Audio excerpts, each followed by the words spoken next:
Hey, it's Carmen. Judge's camera isn't on the Zoom. Have you had that problem before? Yeah.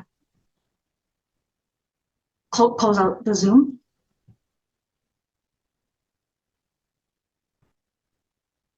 Okay. Everybody's going to have to log back in here. There was. I think we've got our technical difficulties fixed, but I'm going to wait for a minute or two to give the McLuckies a chance to come back on as well. So once they're here, we'll get started. Everybody's ready for this case, so let the court call the case. This is in the matter of Lori Sleva, file 25. If I could have the parties state their names for the record, please, starting with Ms. Hankins. Good morning, Your Honor. Vicki Hankins, current guardian. Mr. Hurst. Good morning, Jerry Hurst. Ms. McLucky. Good morning, Your Honor. Lana McLucky. I'm Lori's sister. All right, thank you. Is there anybody else here for this case this morning? Brian McLucky. I'm Lana's husband. She sometimes has difficulty with her speech, so I'm here to help. All right, thank you very much. Appreciate that. Your Honor. All right. Yes. I'm also here. Lori Hurst. I've been best friends with Lori for about 25, 28 years. Okay, thank you. All right, I have received a petition from Jerry Hurst. It's entitled termination, but actually it's a request to modify the guardianship to appoint him as the guardian for Lori.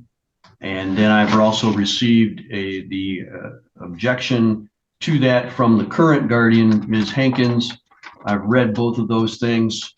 So today is the opportunity for each of the sides to tell me the reasons why they think that the guardianship should be changed or not changed.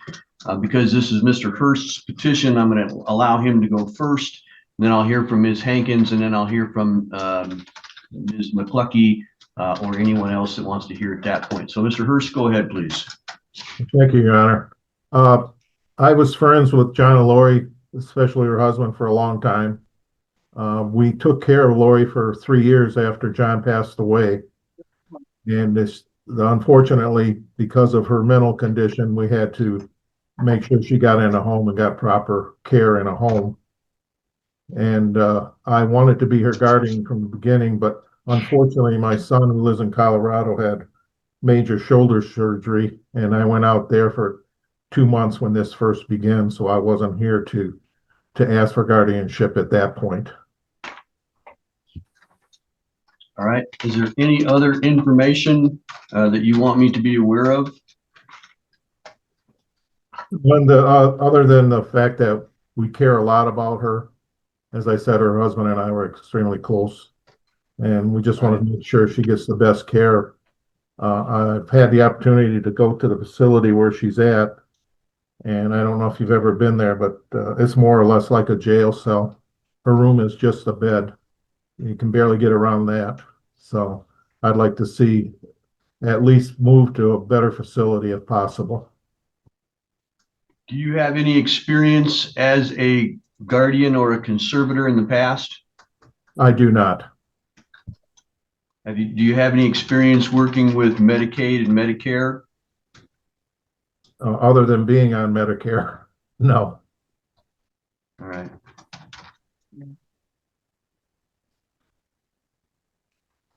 Do you know of any of the financial conditions that Lori is in at the moment? I do not. When we gave up the guardianship, or at that time taking care of her, I did at that point. But as of today, I have no idea what that is. All right. Anything else that you want me to be aware of, sir? No. All right. Ms. Hankins, I'll hear from you now. What are your thoughts on this? Good morning. Well, I did write the extensive objection, and I'm glad that you did read it. I don't think that it's necessary for me to, read it or go over all of it. but I certainly do object. I have done a lot of work. There's a lot more that needs to be done. And I have certainly the experience since 2017 as a public guardian to be a fiduciary and do all of these things. I think that disrupting the guardianship right now would be detrimental to the ward. I've still yet to spend down completely to get her on Medicaid, but that will be, I was waiting for this court hearing before I submitted anything else to the life insurance policy. I am certainly thankful to Mr. and Mrs. Hurst for their friendship with Lori and her husband over the years. However, I will correct or call attention that it was not Jerry who placed her into a nursing home. Certainly they didn't have the authority to do that. In fact, it was me that placed her into a nursing home. What happened is that Lori Hurst, her friend there, tried, and maybe Mr., I don't know, I just saw evidence of Lori being in the home, and I have spoken with Lori a number of times. They certainly tried to get her help and, care for her. But when I, excuse me, I have a cold, so sorry about that. Just a minute. When I came on board, Lori had been living in a very much a hoarding situation. Her home was completely filthy, especially, not just dusty, but we're talking decades of smoke, and we're talking feces everywhere. It was not good, but I will say that Lori, I do believe, is the one who prompted to get her into the ER. That's where they got her into, is the ER. And if I recall right, and I may be wrong, I don't know if there was Adult Protective Services involved at that time. I'm sorry, Your Honor, but I did start when she was in the emergency room. And then she was hospitalized at McLaren. I visited her there, and that's where all the court started, and that was in Emmett County. Subsequently, after I knew what her exact diagnosis was, she has severe vascular dementia. I placed her, I knew she needed a memory care unit with the help of the hospital social worker. The only place we could find locally, so to speak, was Traverse City Meta Lodge. And then I knew that her family might appreciate her being closer. The Hearst might appreciate her being closer. So we were able, to eventually do a transfer to Gaylord. I don't know that Mr. Hearst has been to any other nursing homes. Meta Lodge Gaylord has a good reputation. I have other wards there. I know that you are familiar with it, Judge, and there's certainly no neglect or no inappropriate type of things. She needs to be in a memory unit, and if it feels like a jail, it's because it's locked so that they don't wander. I just believe that I am suitable, and I don't think just because they knew her for 3 years or maybe longer, but took care of her, that they really have the experience or the knowledge to be fiduciaries. I would also ask, I know in his petition, it stated that I don't know her needs. I'd like to know what those needs are that I don't know. And I'm not sure that they completely understand her medical and psychiatric diagnoses. You mentioned in your objection to the petition some of the areas that you've been dealing with regarding technical areas, financial areas, that sort of thing, such as settling the estate of John Silva and Sheboygan probate. Would you place those on the record for me as well? Yes, Your Honor. As Lori's guardian, I petitioned the Sheboygan court, probate court, because I discovered that Lori was the personal representative of her deceased husband, and there were some things that had been not completed. In fact, the probate court had to administratively close that file. So I petitioned as guardian of Lori to be John's personal representative to tie up any of those loose ends. And that is still pending. Thank you. Were Also, there other actions? oh yes, I'm managing, the checking accounts. I took those over as a fiduciary in the normal way, paying bills. Have written to life insurance. And when you write to some of these vendors or organizations, they needed certified copies. So we finally got that rolling, and I will be, the next step would be to cash out those policies and convert them to a prepaid funeral for her. There's a lot of aspects to converting funds in a proper way so that they can become Medicaid eligible. And then I have a long-term Medicaid eligibility or long-term Medicaid application ready to go. Right. I'm also, her home is currently, we have an offer on her home to sell that. It is in dire need of all sorts of things, and including the septic field and other large items. And that, if I'm still guardian, I will be bringing that before the court as well. All right. Could you tell me your experience in handling guardianship and conservatorship matters? I have been a public guardian and conservator in the courts since 2017.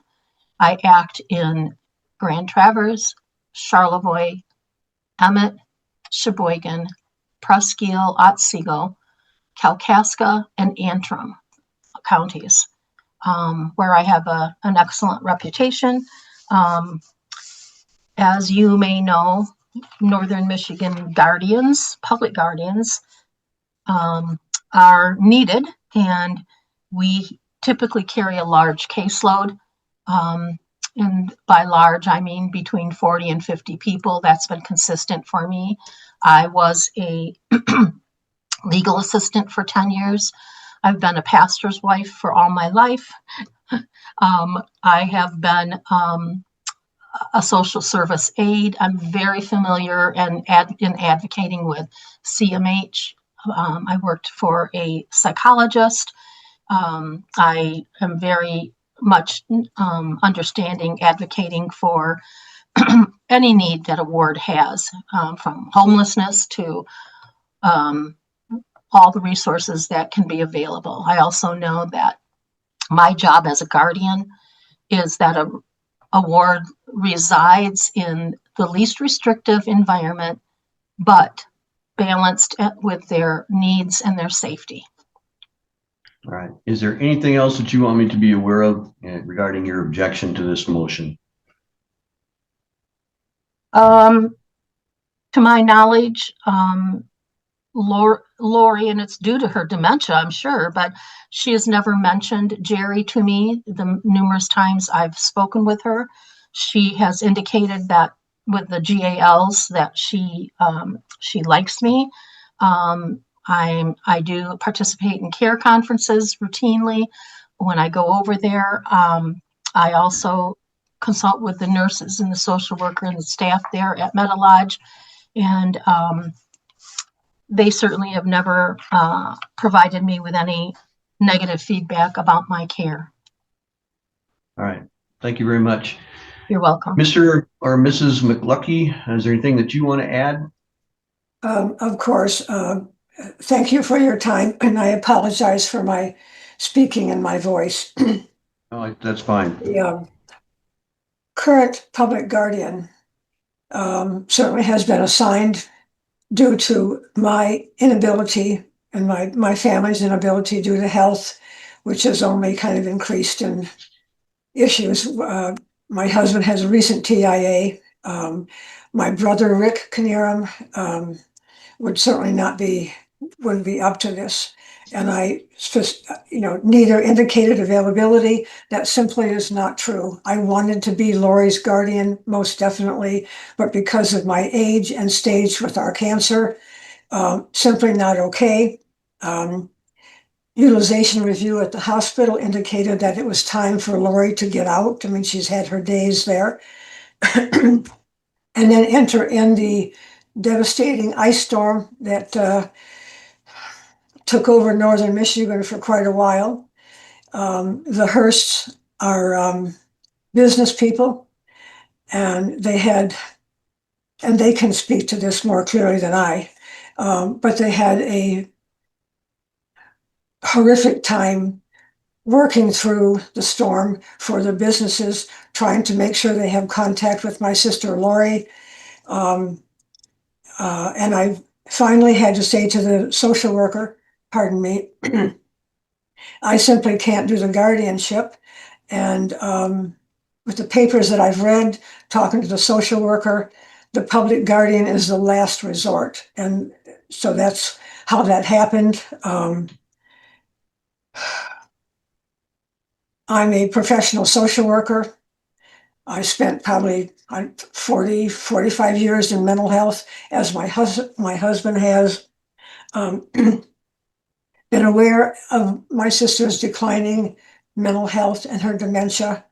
It's not surprising that she doesn't speak of Jerry just in terms of conversation. The last visit I had with her just a while ago, she struggled greatly just trying to complete a sentence. I'm very much aware of her her condition. One of my basic concerns, I do apologize. Oh, All right. one of my basic concerns, and something that was put in writing in terms of Ms. Hankins, was continual contact with me. I would say that is simply not true. It is very basic communication, information for my name and telephone number and etc. Rick, the same thing. Transfer from Traverse City to Gaylord. What is missing from what's important to me, what is missing is I feel totally cut out. I know it's the public guardian's job to take care of details, etc.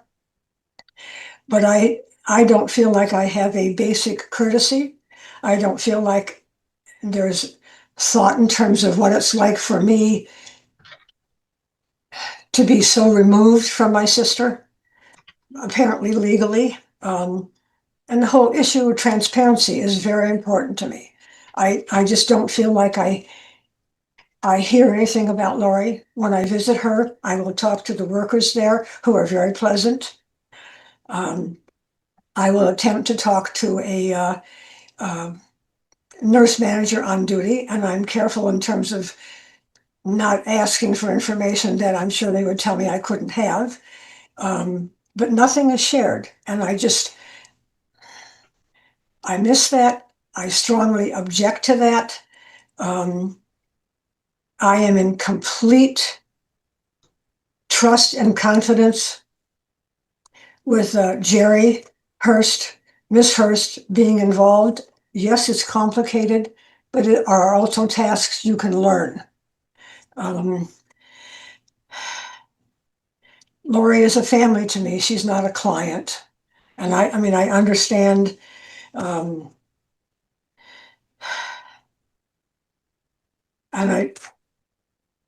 this is very emotional for me, and I'm told pieces, like the home is for sale. Well, great. Who's the realtor? Apparently there isn't one. So is this something that is a personal friend or a family or a business associate? I mean, I have no idea. And I do concur most definitely with the condition of Lori and John's house. Their other homes in Saginaw were the same way. I mean, they were shopaholics, hoarders, most definitely. In the 3 and 4 years that Lori Hurst was involved in trying to take care of my sister, there were so many times, countless times, that my sister would simply refuse. I won't do it. She would swear at Lori, get out of my house. She tried desperately, with my help, phone calls and visiting Lori. She just simply refused. The situation with her going to ER finally, where she had horrific trouble with her feet, blisters, etc. And I was so glad to hear that. It took a flat out emergency to get her out of the house. She refused everything, absolutely everything. When I was invited to come to the house to pick up a family heirloom, which I appreciated greatly.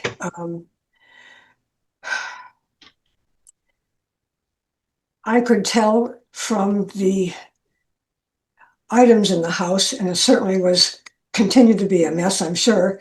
There were so many things that I didn't recognize and were gone.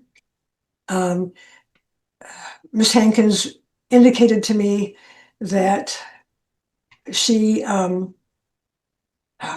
put things in her home, took things to her home, perhaps for value safekeeping or whatever.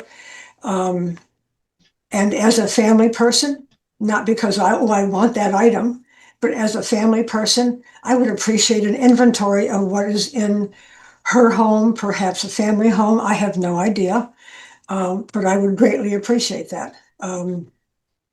Lori had volumes of baskets in the pottery with Longaberger. She had tons of jewelry. My sister was, like I said, a shopaholic. If she liked a piece and it came in 5 colors, she bought all 5.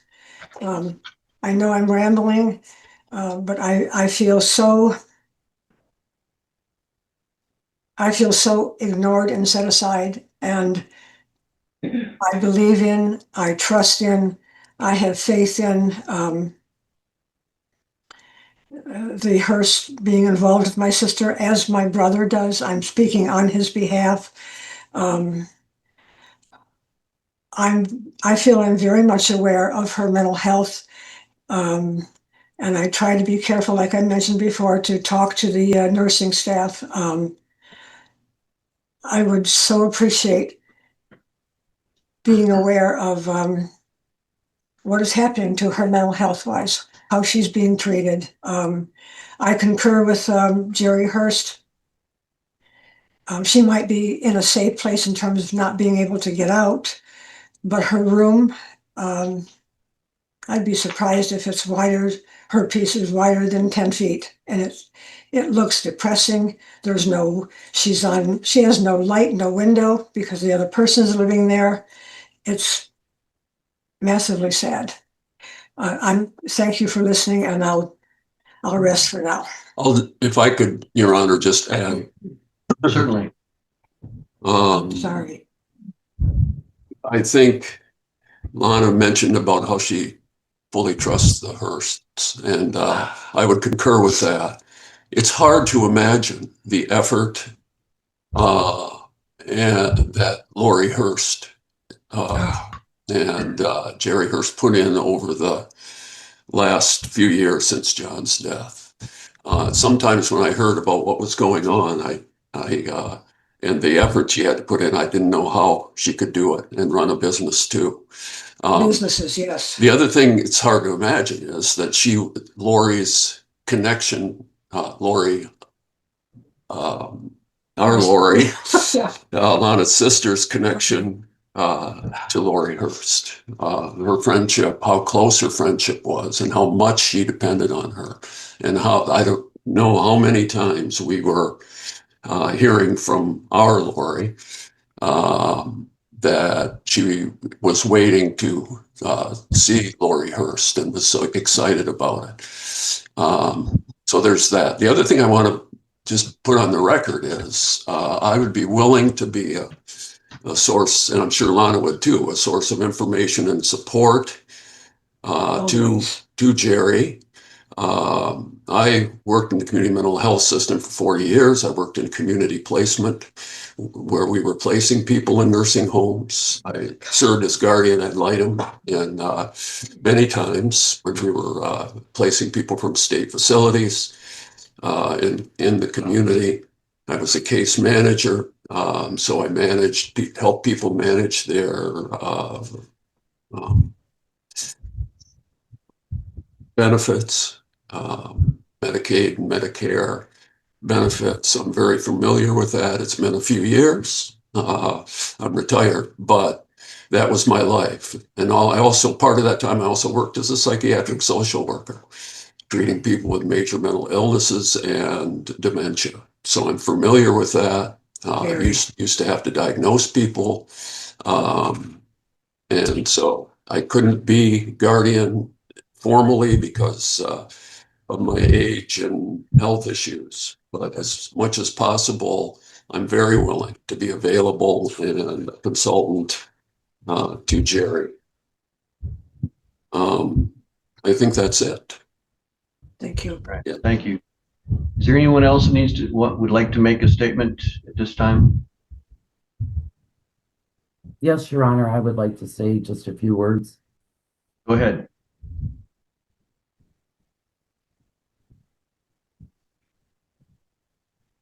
I can't hear you. We can't hear you. We can't hear you. You're on mute right now, ma'am. Take it off mute. You're on mute. Sorry about that. I would just like to say, after listening to everybody, I know I don't have the pedigree or the degree, but I've got a whole hell of a lot of love for both of these people. John and Lori, well, all four of them. And Lana and Brian. And been friends with John and Lori for over 25 years. John was like a father to me, you know, and he asked me to take care of Lori, and I did my best. And like Lana said, it was very difficult. I mean, she did not want to go into a home. I begged her, and I actually fought a lot over it, and I just couldn't do it anymore. And I kept telling her, I said, Lori, you belong in a facility. I won't go into all that. Then we had the power outage, and I couldn't get to her for 4 days. It was 4 full days. And when I got there, the heat was out. The power was out. That's why the toilets were the way they were. She couldn't flush the toilet. And Vicky, I just want to let you know that I did replace those toilets a year ago at my own expense. So that was just recent. I didn't let her live in filth. And I also said, well, I mean, she did live in filth, but if you would have seen the place before I cleaned it, you would have been appalled. Anyway, that's all irrelevant. I just want to say that I have nothing but her best interests at heart. And I just feel that I was kind of, for lack of a better word, maybe Tired. misled. Towards the end there, I was exhausted, and I guess the one regret I have is that I didn't take over guardianship when I could have. But with the storm and all my pallets were 3 weeks behind, it was just too stressful. And Jerry offered to do it. I said, great, but he was out of town. And I'm just going to be honest with you. I just don't feel that Lori's best interests are, Being taken. yeah. All right. Thank you very much. Your Honor, It is- I do have something I would like to add, if you don't mind. Go right ahead. Yeah, you know, these people, both the McCluckies and the Hearsts, obviously love Lori. They've had a long time of relationship with them in different ways. You know, there's no doubt that there is love and care and concern. However, I think the matter before us is just real simple, and I don't mean to be non-emotional about it, but, you know, I have a very objective type of job to do. They were both McCluckley's and at least Lori Hurst. I've never spoken with Jerry Hurst before, but there was opportunity for the hospital social worker and everybody else to find a family guardian or a friend guardian. And at that time, they were unable, and I don't mean unwilling, I mean, like they didn't want to. I think that, Lana wanted to, but she couldn't. She felt bad about that. But, that that train has left the station long ago, back in April. And hindsight's wonderful, but there's been a lot that needed to happen way back then and continues to need to happen. I believe for Lana, sorry. I believe that I have included her in her ability to speak with the Meadow Lodge staff. She could take part in quarterly care conferences if she wanted to. I could phone her into those. Pardon me. Cool. But, and if she called and wanted information, but I've never gotten, that's a two-way street. She's not called me for information. So, there's a duty to, excuse me, interested parties, McClucky's being, one of them. And I do abide by those duties.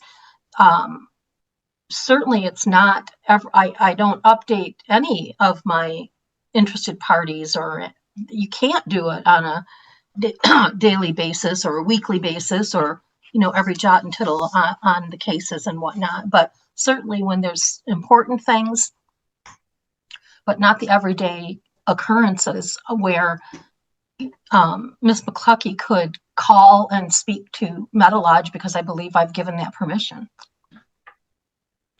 All right. Thank May you I very much. speak?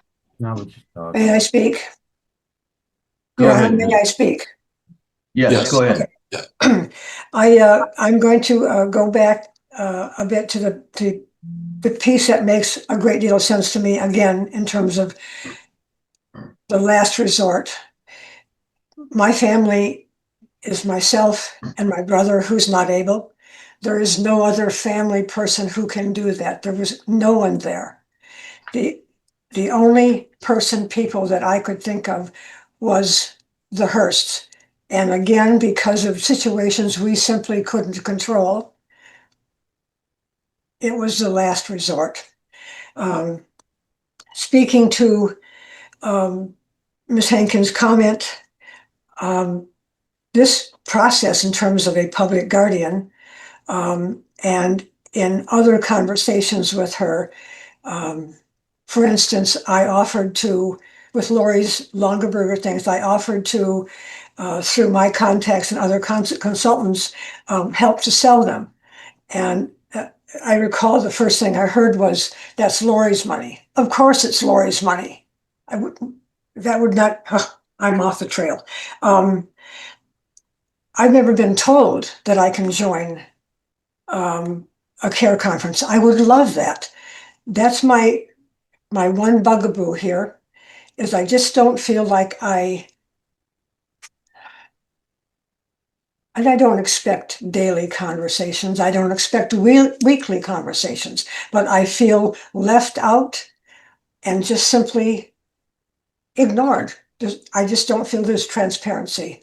And I wouldn't feel that way with the Hearst. And yes, I know it's a humongous job, but I am asking for some real major consideration here for what I still believe would be helpful for my sister. When I speak Lori's name, when I speak Jerry's name, she literally lights up. Thank you for your time. Your Honor, just a very quick comment. I understand that in Michigan, public guardians are seen as a last resort. Yep. And today, we have people, family, and people here who together, I think, can best serve Lori. And especially since the public guardian mentioned herself, she has a caseload of 40. Hey, I was a case manager. My caseload was 30 something, and I knew what that's like. And I'm sure it's very difficult for her to keep in touch with people. And that's a reality. So that's all I say. Your Honor, I just object to the term last resort. It's an insult.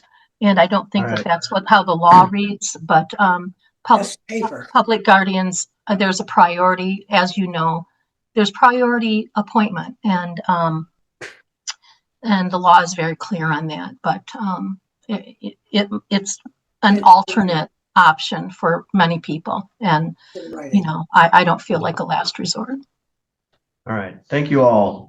It is heartening to me. I know it's difficult for all of you, but it is actually heartening to me to see that so many people care about Lori.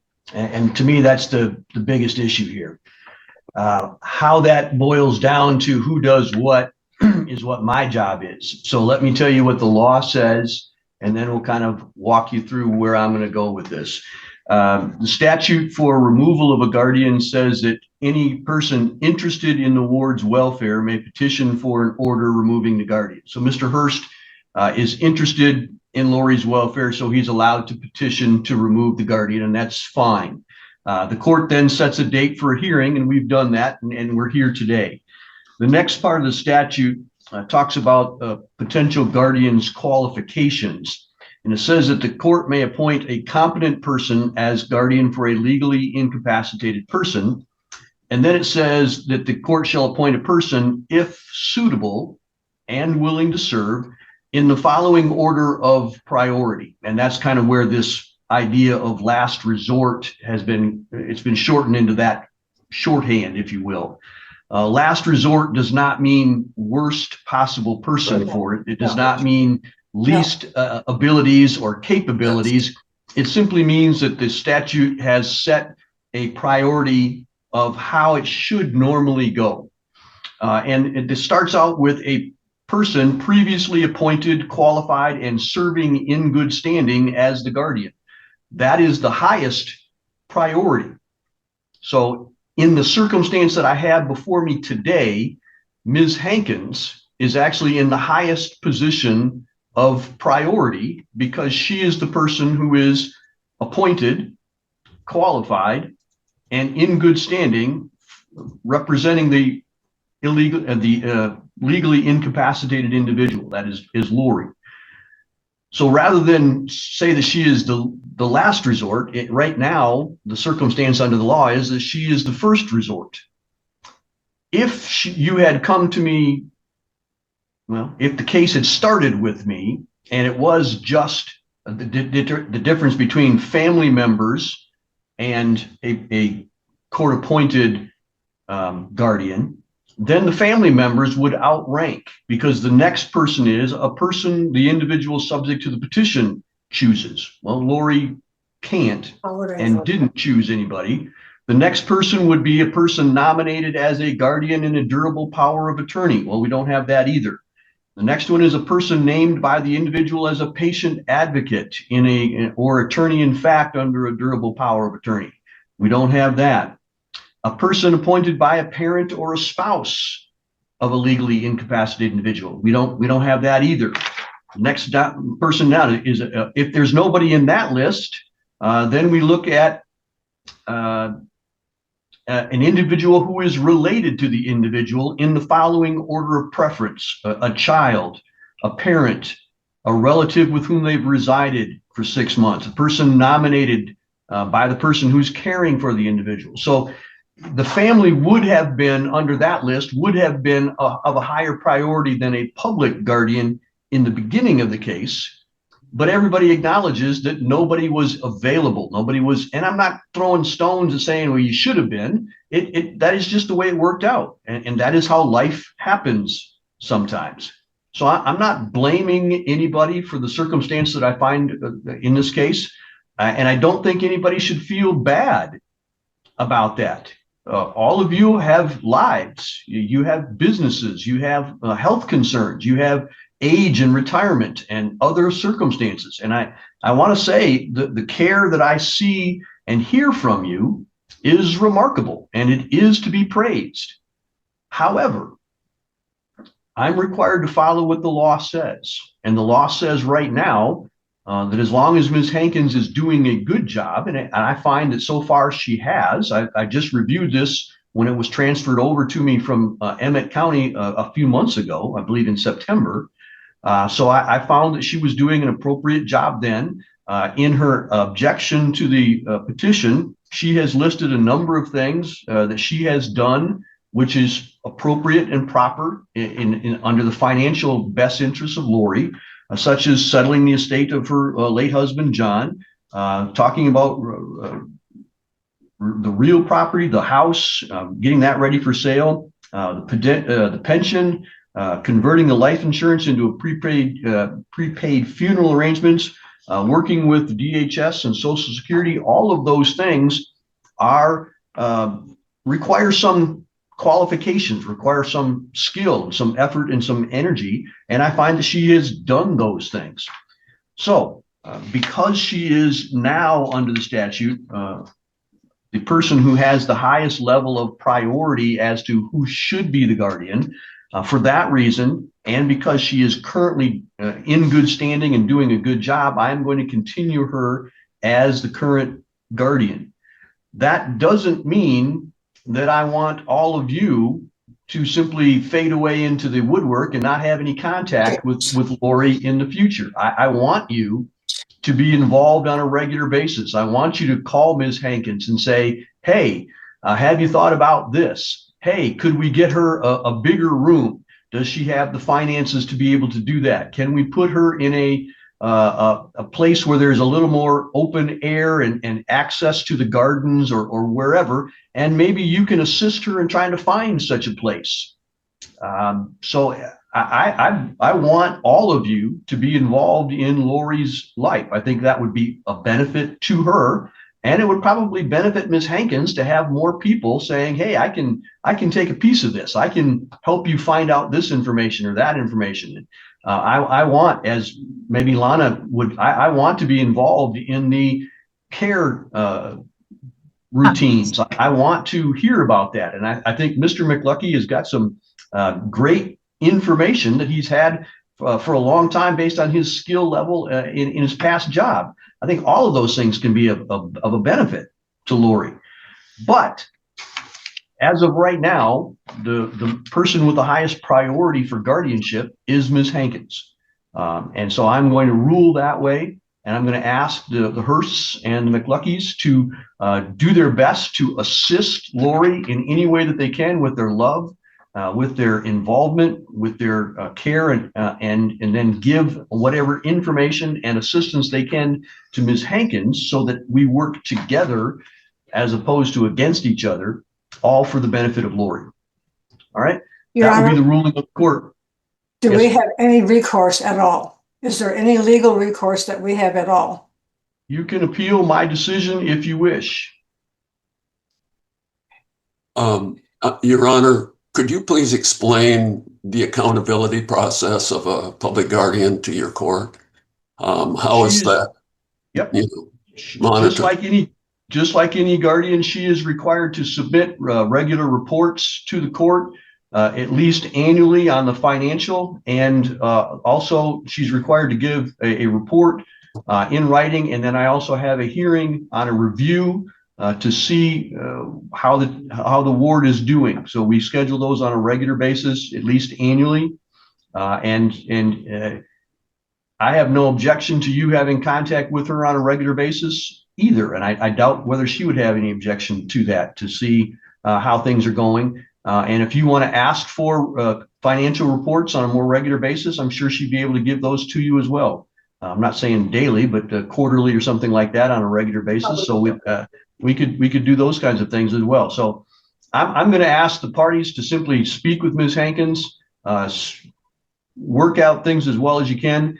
You're going to get notices of those review hearings because you are already family members, at least the McLuckies are. And if you want to involve the Hursts and share that information with them, that's up to you. But so you'd be involved, be able to be involved in all of those review processes.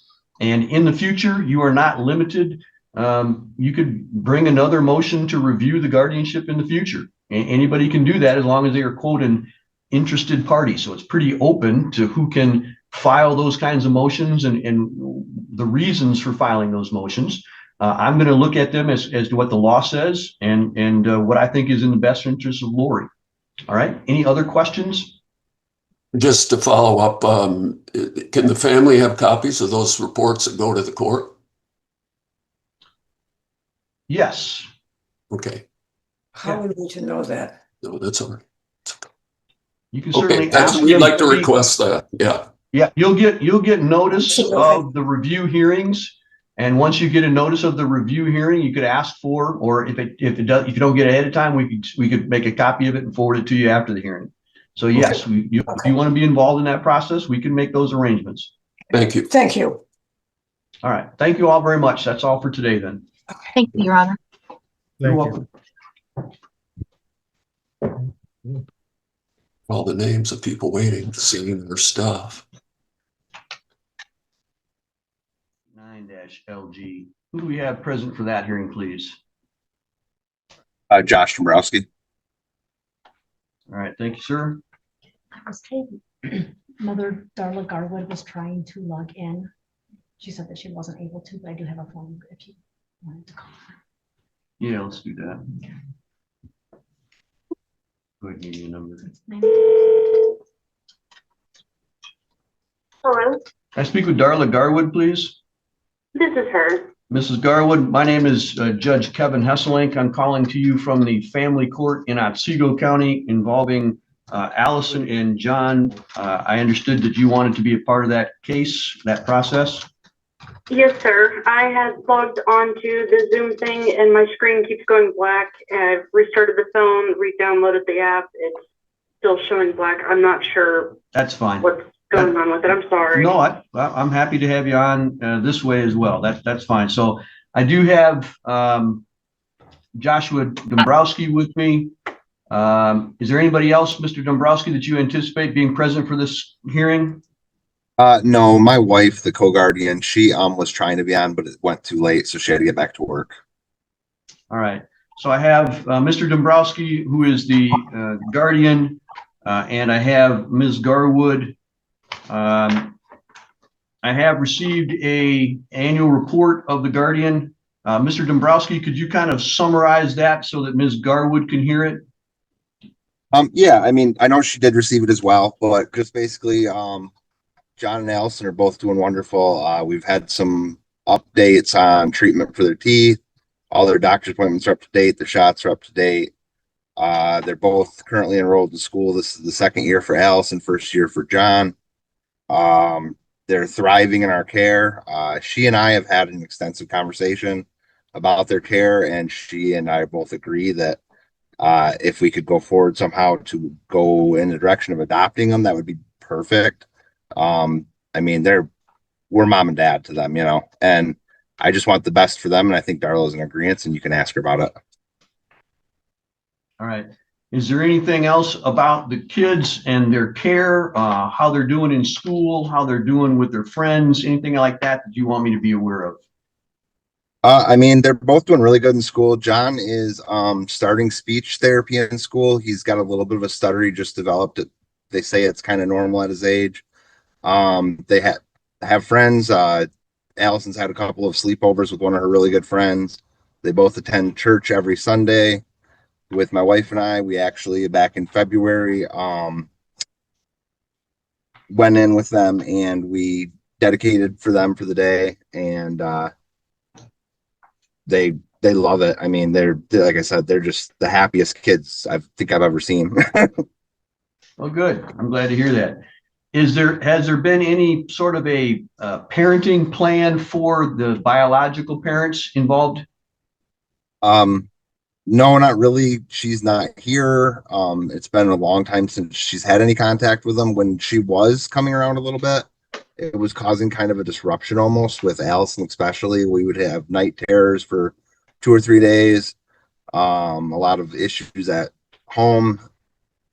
And so Darla just kind of agreed that it might not be best to come in and out ever so slightly, and she was not in a really good place still. All right. How long have the kids been with you and your wife? What, 2.5 years? All right. And how old are each of the children now? 4, almost 5, and 6. All right.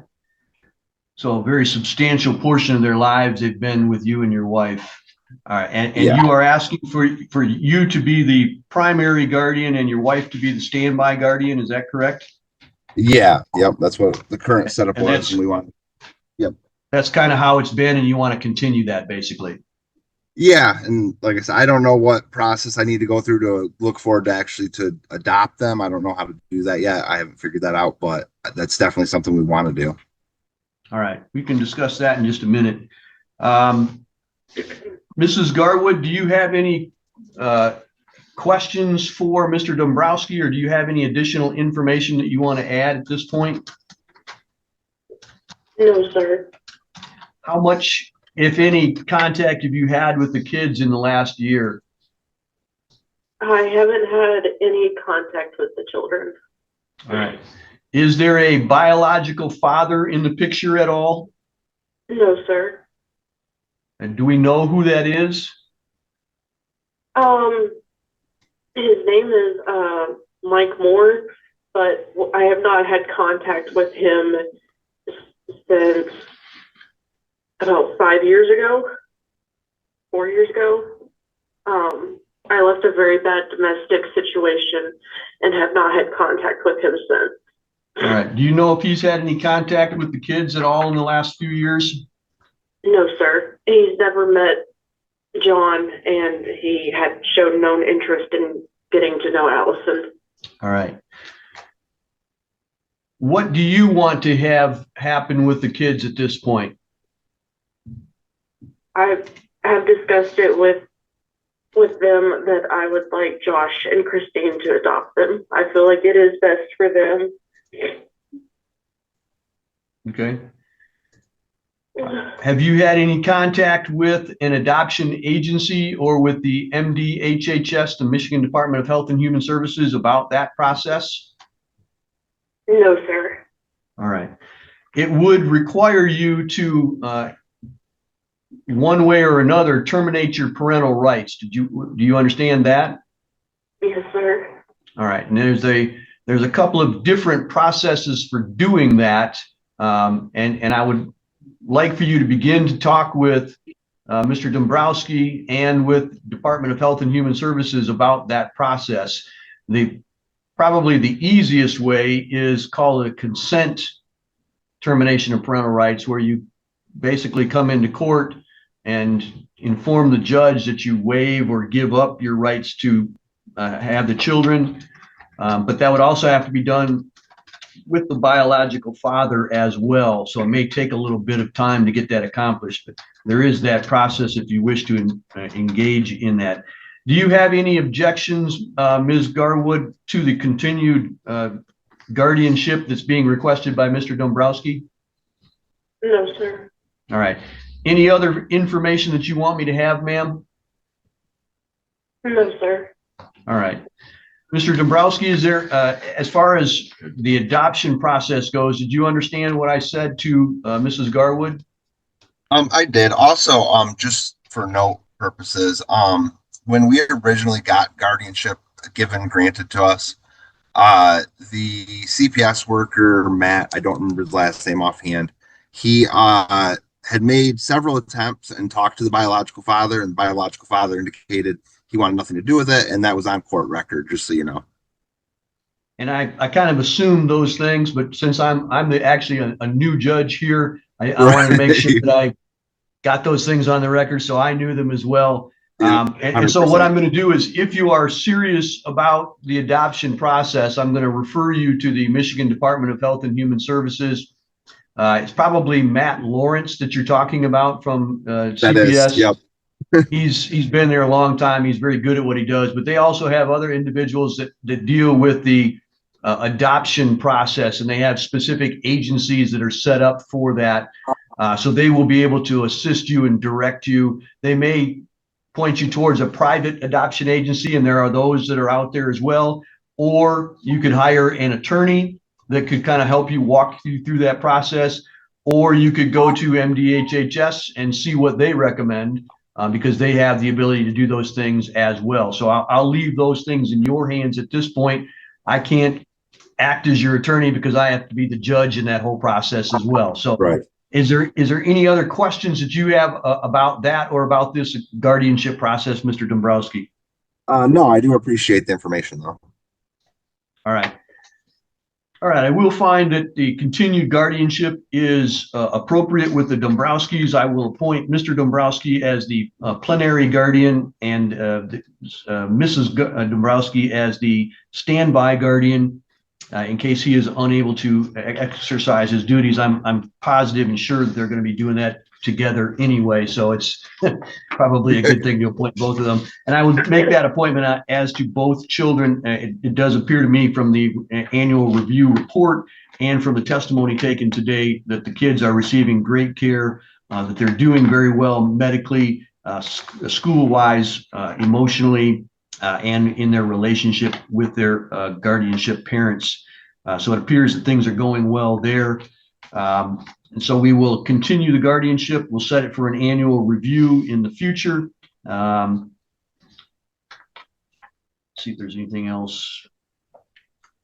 I don't think that there needs to be a parent plan in place, given the circumstances that, as testified to by Ms. Garwood, that she's thinking of adoption purposes. So I think we'll leave that to the discretion of the Dombrowskis, and that will be the order of the court. Thank you very much. Appreciate all your help. Thank you, sir. All right. Thank you for being here, Ms. Garwood. All right. Thank you, sir. That will be all for today's purposes. Thank you all. Thank you. 6-LG, could I have the parties that are present for that hearing, please?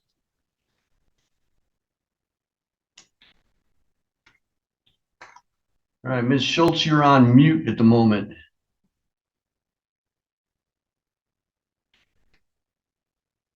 Thank you. I don't know who All right. unmuted me. Help me. Thank you. I am here. Well, we're glad that you're here. Thank you for being here. Who else do we have? Do I have a Timothy Bennett or a Hillary Bennett?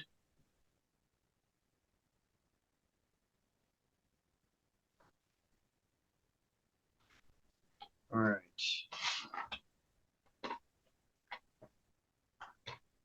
Ms. Schultz, I do see the annual report. Everything looks good there. Is there anything that you want to add to that about how things have been going?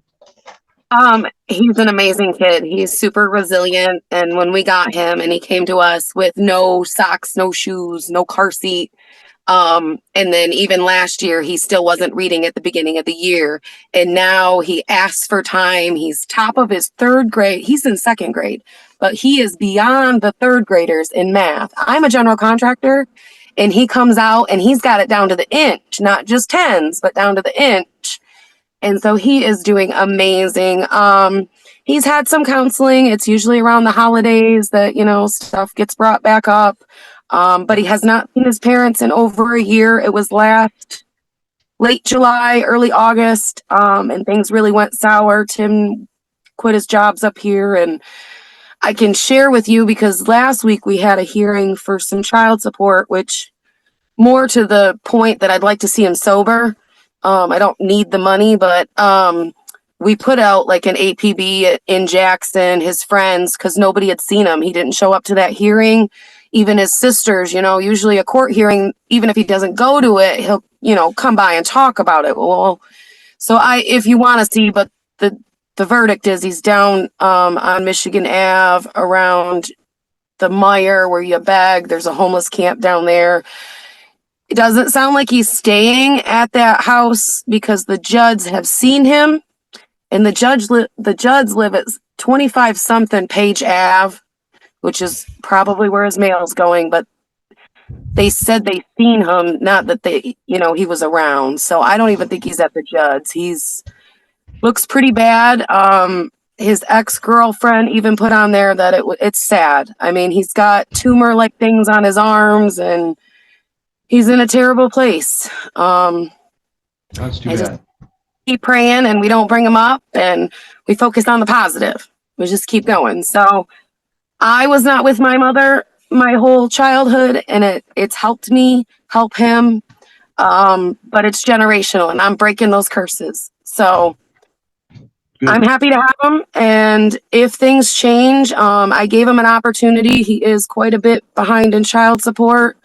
I'd like to see him get clean and sober, and get that child support dropped, my portion. And I did put the word out, but I have no connection with him. He doesn't call, nothing. So we'll keep at him as long as you keep letting me. I'll keep him forever. Okay. Is mom in the picture at all, Hillary? No, it seems like she's paying child support, which really helps because, Halloween and light bills and that kind of thing. It really helps, but no word from her, not even on Facebook anymore. Last August was the last time I heard from her, and that was on Facebook. So Last meeting, not just this past August, but August before that? 2024, correct. Okay, all right. So the previous court order from Judge Cooper, who was my predecessor, said that visitation was to occur every Saturday from 3 to 6, and that there was supposed to be drug and alcohol testing twice a week for Timothy, and only Timothy and Hillary were to participate in those visits. And what you're telling me is those visits aren't happening at all and haven't happened for the past over a year now. Correct. All right. Do you want me to continue that order, or do you want me to make a different order? And what do you suggest as far as parenting time involvement, given the lack of involvement currently? It's not a good idea for Adam to see his parents, but if they wanted to see him, we could be right back in court and we could work something out. I don't think they should see him or call him at any point right now because the things I've heard about both of them aren't good, and it wouldn't be, even Tim's sister came up and said it would not be good for Adam to even see his dad. Even if you were driving down the road, it would be bad. So his aunts are now coming up here. We don't really go to Jackson. But I would say continue this. I'd like to do another year. I would love to adopt him, but Yeah. I'm not his mom. He calls me Aunt Jess. So let's just continue this for another year. There's a thing out there for child support. I'm not putting a warrant out for him because I'd like to see him get clean. Hillary's paying her child support. If she wants to see or talk to Adam, all she's got to do is call up the court. That's what I would prefer. And we'll get things rolling again. Let's give it another year. And if things are continuing on the path that we're on right now, after the year is up, I'd like to petition the court for adoption. There's there's a process for that. Typically, it involves investigations by the Department of Health and Human Services first.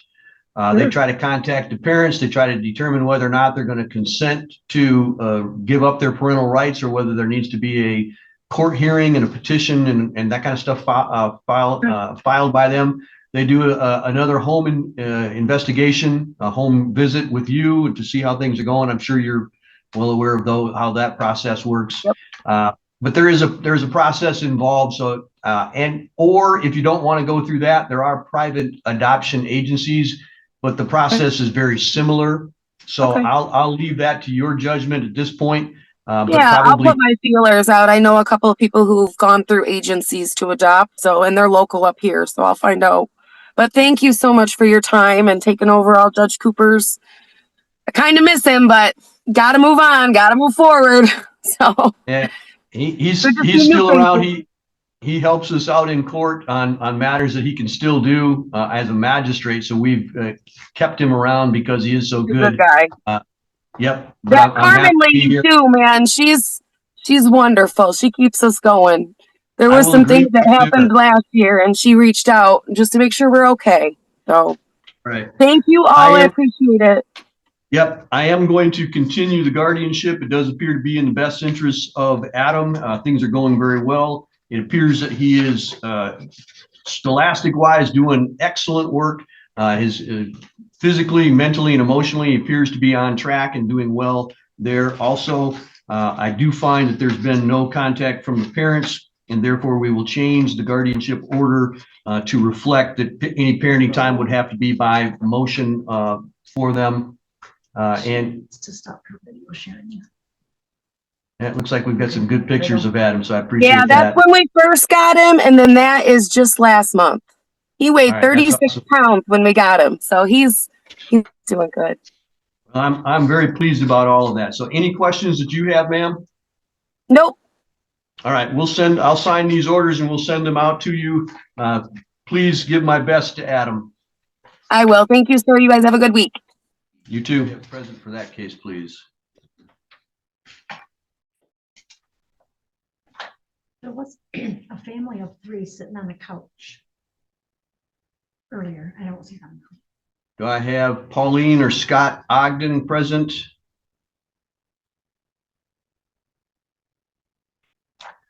I'm simply going to pass that matter, then we'll come back to it.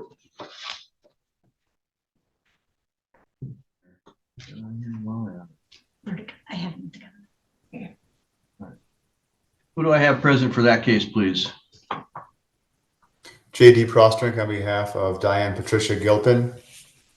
Good morning, Your Honor. Rebecca Haynes appearing on behalf of Kevin Mercer as the personal representative of the estate of Joseph Peter Laszlo Jr. Any other parties for that, counsel? Kevin Mercer as well, sir. All right. And Diane Gilpin. All right, thank you very much. I have a motion to compel and then a settlement conference. Counsel, go ahead and begin your argument on the motion to compel. Thank you, Your Honor. We had a deposition on July 15 of this year of Scott Douglas Laszlo. He's one of the interested parties. At the deposition, he neither objected to jurisdiction or to service and agreed to be deposed. Into the deposition, he refused to answer my questions regarding his criminal history.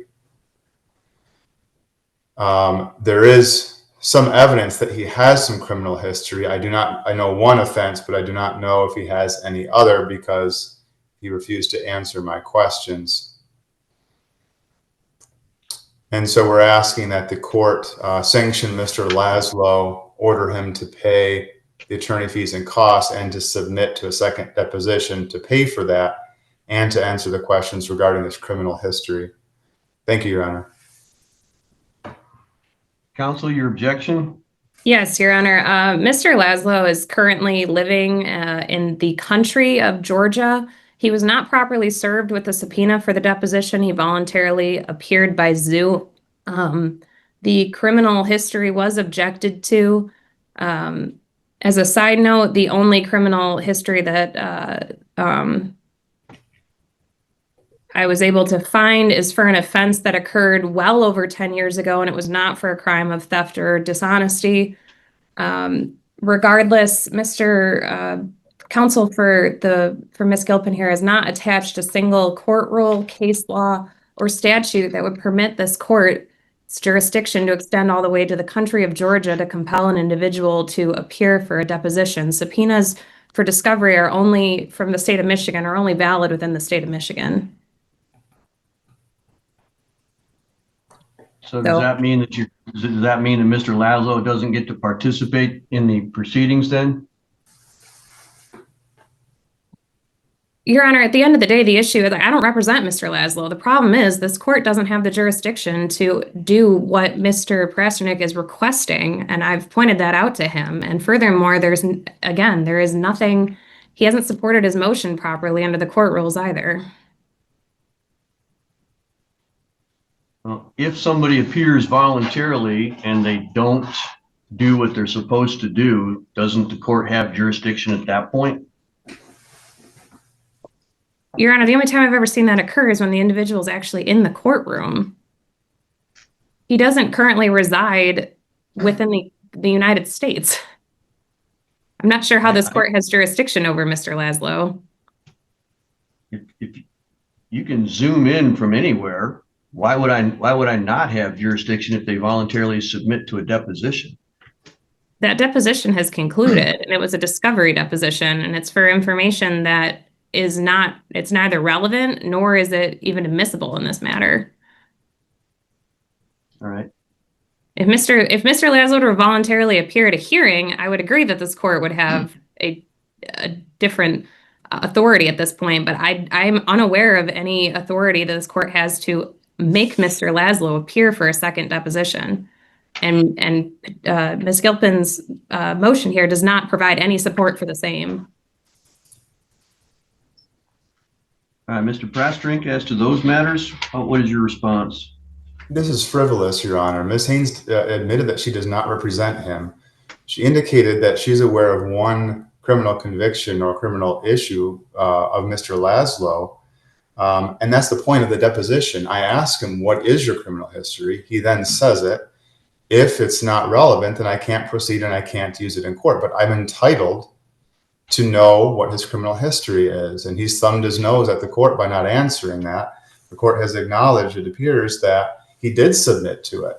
Jurisdiction is not an issue. We're not serving process on him. Then the opposing counsel mentioned authority versus jurisdiction. Those are different issues. Jurisdiction is not an issue here. Who are you asking me to sanction, and what do you want me to do about it? To sanction Mr. Laszlo, I warned him on the record that I may file a motion to compel. He seems to not have cared about that. So I'm asking the court to order him to appear for a second deposition and to pay all the costs and attorney fees incurred by my client. The alternative is I don't get the discovery I'm entitled to, and my client doesn't either. It's just not. It just violates the court rules. If I may, Your Honor, this is a simple issue that would go only to the credibility of Mr. Laszlo, which is only relevant if he were to be called at a hearing on this matter or a trial. Okay, so let's back up and assume that I don't know a lot about this case. So who is the person that appeared at the deposition? Scott Douglas Laszlo. He's the son of the decedent and brother of my client. And how would knowing his criminal history assist you in this civil probate estate issue? It would be relevant if there's a criminal conviction that included elements of theft or dishonesty for impeachment purposes. I don't know if he's going to testify or not, but I have to know this ahead of time. I can't wait for trial. Then he's called as a witness by opposing counsel, and I don't have the documents that I need.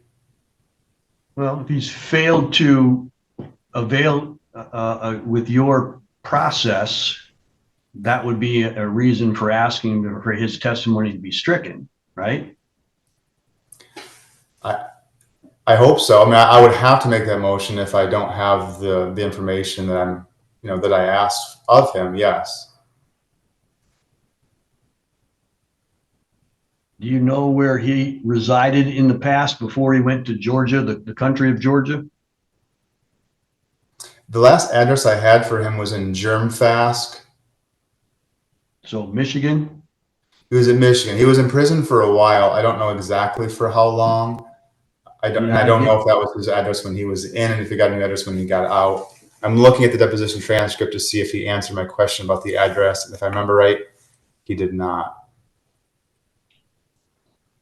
All right. And do you know how to get criminal history information from the state? ICHAP is one. That's just for Michigan. He's lived in different states, I believe. So you can avail yourself of that without him.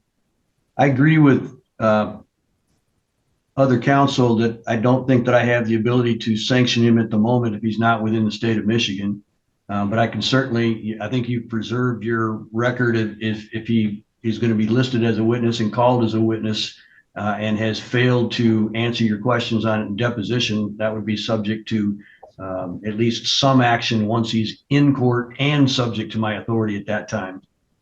So I'm not going to grant your motion for motion to compel at this point. You've made your point, and I'm not going to grant any costs at this point. Is there anything else that we need to do today? Do we have a settlement conference? We do, Your Honor. I also have a motion for protective order and a motion to quash. Why don't you do the protective order next? It's brief. On July 10 of this year, the plaintiff sent a letter and a subpoena to Duval County, Florida, asking for financial information regarding my client. My client has already admitted, and we've admitted in our pleadings, that she has received the money that plaintiff, I guess, is trying to see documentation of by asking for all financial documentation of my client since January 1 of 2022. In an email, opposing counsel did acknowledge and states, quote, "Our complaint includes allegations of conversion and your client admittedly deposited the funds from the CD into her own personal bank account," end quote. So we've admitted that. That's a fact. They have documentation of that. They know that it happened. We're not denying it. There's absolutely no reason to go through all of my clients' retirement accounts, checking accounts, all bank accounts to find proof of something that we've already admitted. I brought this up to opposing counsel. She was unwilling to withdraw the subpoena. So we're asking the court to quash that subpoena, issue protective order so that my client's personal financial information is protected. And we're also asking for costs and attorney fees for having to file this motion. Thank you, Your Honor. Response? Yes, Your Honor. This is in addition to just the conversion claim. We also have a breach of fiduciary duty against plaintiff, who was at the time was on a durable power of attorney for the decedent. And in addition to admittedly taking those funds during her deposition, she also stated that she signed things on behalf of decedent, which would go directly to our breach of fiduciary duty. I don't know what was all signed on behalf of the decedent, and I don't know what the time frame was for that, because the power of attorney did start in May. So all of that information is highly relevant. There were other subpoenas I was planning on sending to Everbank, but they have to be domesticated in the state of Florida. So I've held off until this motion was determined to seek the further signature cards and other things from those accounts that would have decedent's signature on it. And the other issue is because upon information and belief, decedent was never in Florida at Everbank. So any of those signatures would be called into question and likely done on behalf of Ms. Gilpin, or done by Ms. Gilpin on behalf of decedent. Okay, Mr. Prastrink, why would not, that's probably a bad way to phrase it, why wouldn't information about the full range of your client's potential mismanagement of funds, why shouldn't that be available to the other side? It's totally available. We have no objection to getting that. What she is asking for is my client's personal information. She can ask for all information from the decedent. We have not had any objection to that. As far as I know, she has it and we have it. If she wants more information to make sure, she can send subpoenas to those entities and ask for the decedent's information and any documents signed on behalf of him. That's fine. Your Honor, the money was taken out of a decedent account, a joint account, and placed into an account in Ms. Gilpin's name only. So if I were to subpoena only information that was done on behalf of decedent, that subpoena would not be broad enough to properly obtain the documents that we are looking for. Thank you. We already have those documents. Hang on, Mr. Prastrink, what is it that your client admitted to specifically again, so that I have some context? The decedent asked my client to put the money that he was going to give her as part of his estate plan. The bank called and said, there's $50,000. It needs to earn some interest. We recommend that you get a CD.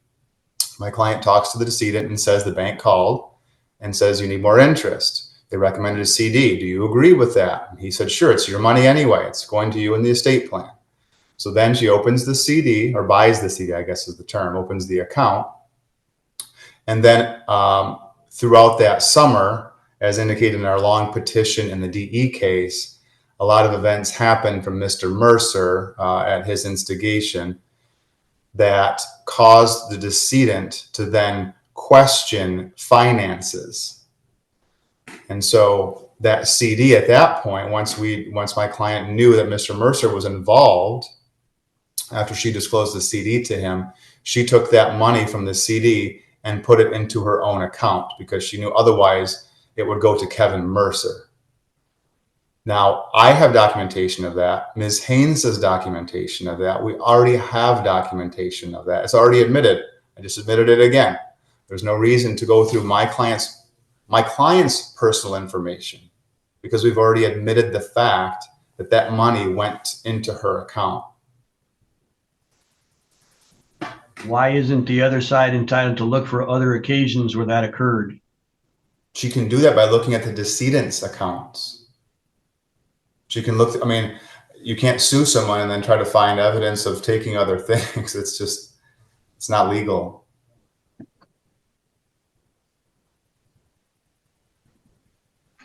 Your Honor, again, if the money was admittedly taken and put into a bank account in just Ms. Gilpin's name, we are entitled to find that information. We're not seeking, and at this point, Your Honor, I'm happy to amend the account or the subpoena to indicate that we are just seeking accounts with either both names or specifically with respect to the account that the CD was placed into, if that account information is provided. But since it was not provided, and in discovery, Ms. Gilpin refused to provide any information regarding her personal bank accounts, I had to send a wider subpoena to Everbank. All right, limit the subpoena to the allegations that you just made. And then I'll approve that. Your Honor, if that's the case, I will need that specific account to be compelled from Ms. Gilpin and her attorney, if we're going to limit it to that. So ordered. Thank you, Your Honor. Mr. Prastrink, what else do you have? Nothing. Ms. Haynes, anything else? Not on that matter, Your Honor, or with respect to that motion. So, Ms. Haynes, you're going to send me an order on that last piece that we just did. Mr. Prastrink, you can send me an order on the first piece. Well, let's do it. We'll give Ms. Haynes the duty of preparing the orders because I denied the motion to compel. So Ms. Haynes will do both. All right, that's all for today then. Thank you. Your Honor, we do have a settlement conference scheduled for this. We have a status conference as well in the DE case. What else do we need to do by way of settlement? Your Honor, I think one issue that we did have is my office contacted a few times. We didn't get any form of scheduling order as far as when discovery would close and a deadline for dispositive motions in either case. I would like to proceed with a motion for summary disposition on the petition.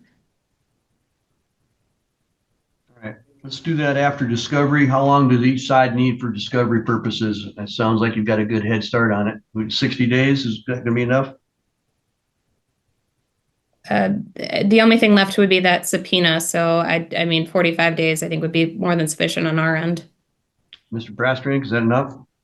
60, please, Your Honor. All right, 60 days for discovery. Motions for after discovery.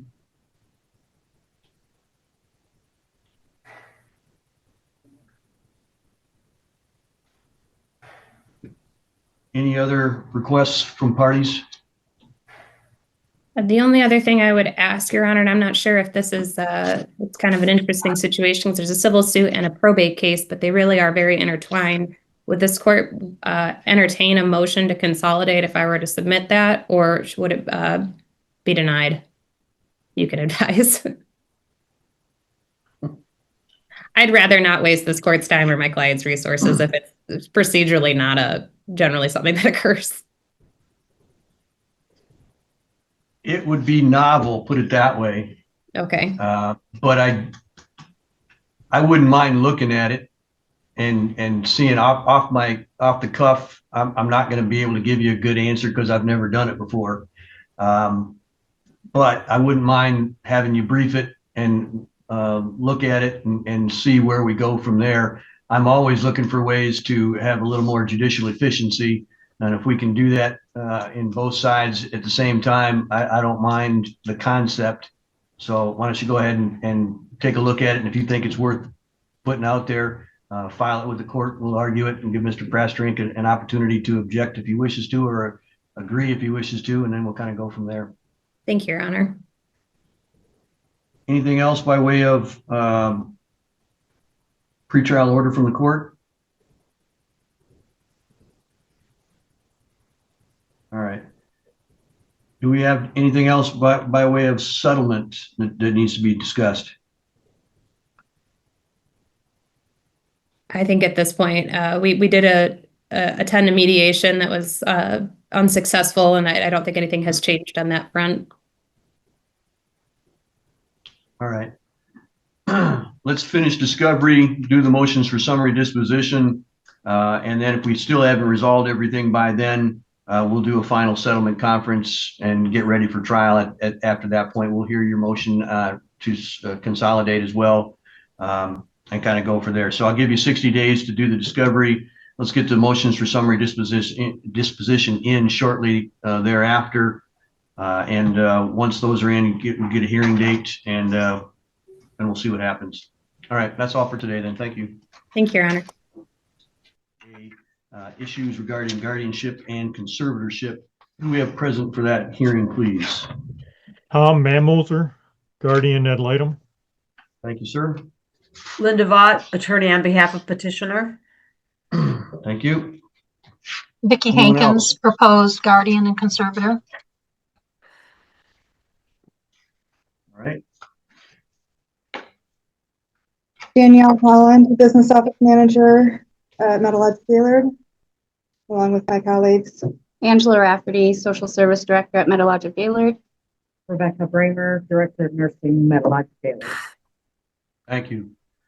Do we have any of the family members? Christina Anderson, Roxanne Barrett, Dorothy Strickland. Dorothy's not attending. Dorothy's not attending. Okay. Do I have any of the other daughters? Yes, I'm here, Roxanne Barrett. All right. Thank you very much. Your Honor, it appears that Valerie Moore is trying to speak, but she's muted.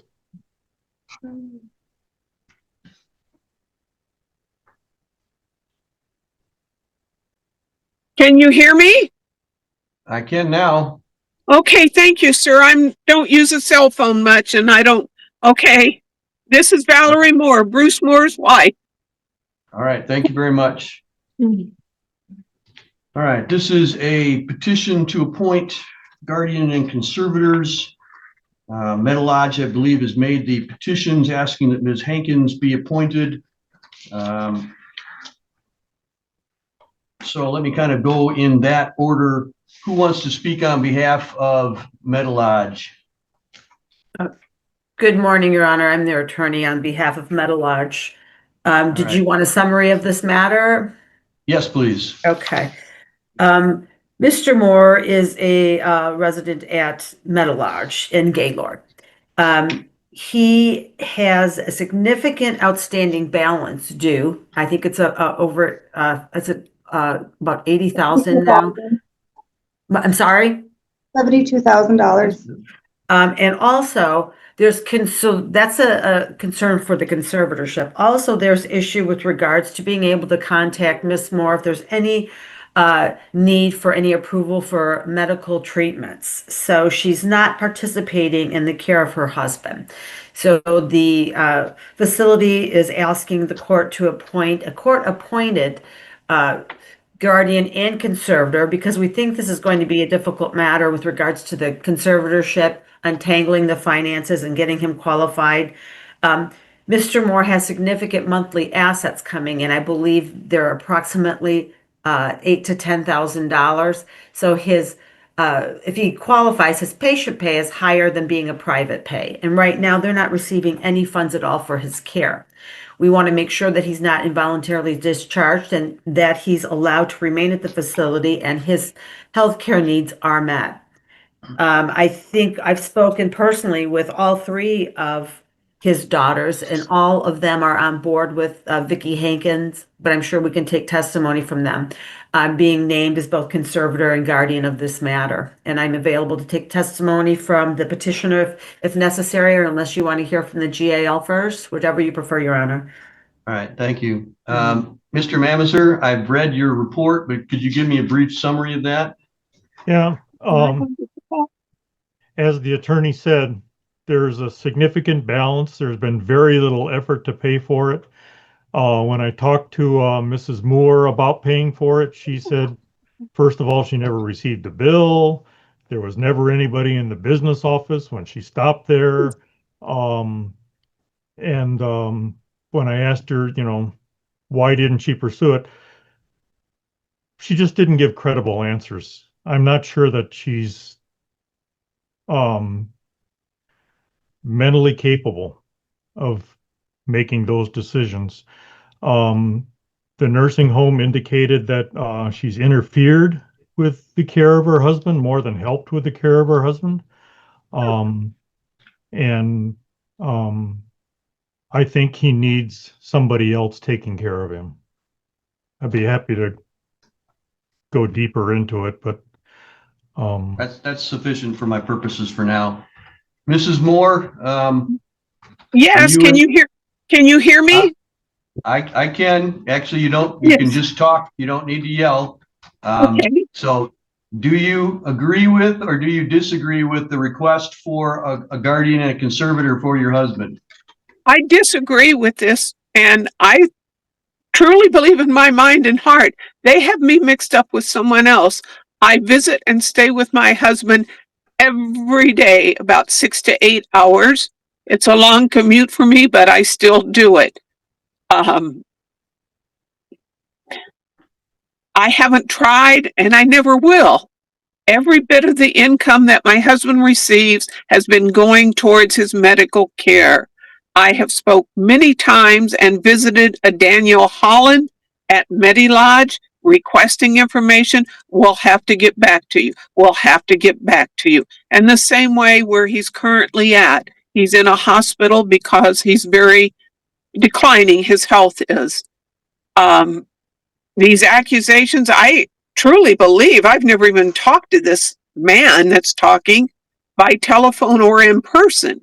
If they actually have talked to me and have they physically ever seen me, I know MediLodge has cameras in there, and there has to be a lot of pictures of me going in and out of the MediLodge and being with my husband. Healthcare workers by the name of Noah can testify. I don't even know where he's at now. He's no longer there. There's another healthcare worker by the name of Harrison. There's this lady, Lynn. I've talked to many people at the MediLodge, and it's my clear understanding that my husband's medical bills were being paid by Medicare A and B and TRICARE for life. That's what I have been told. Who told you that? The MediLodge, Daniel Holland. It's HOLLAND. And when I've called Medicare, I don't know exactly who I talked to.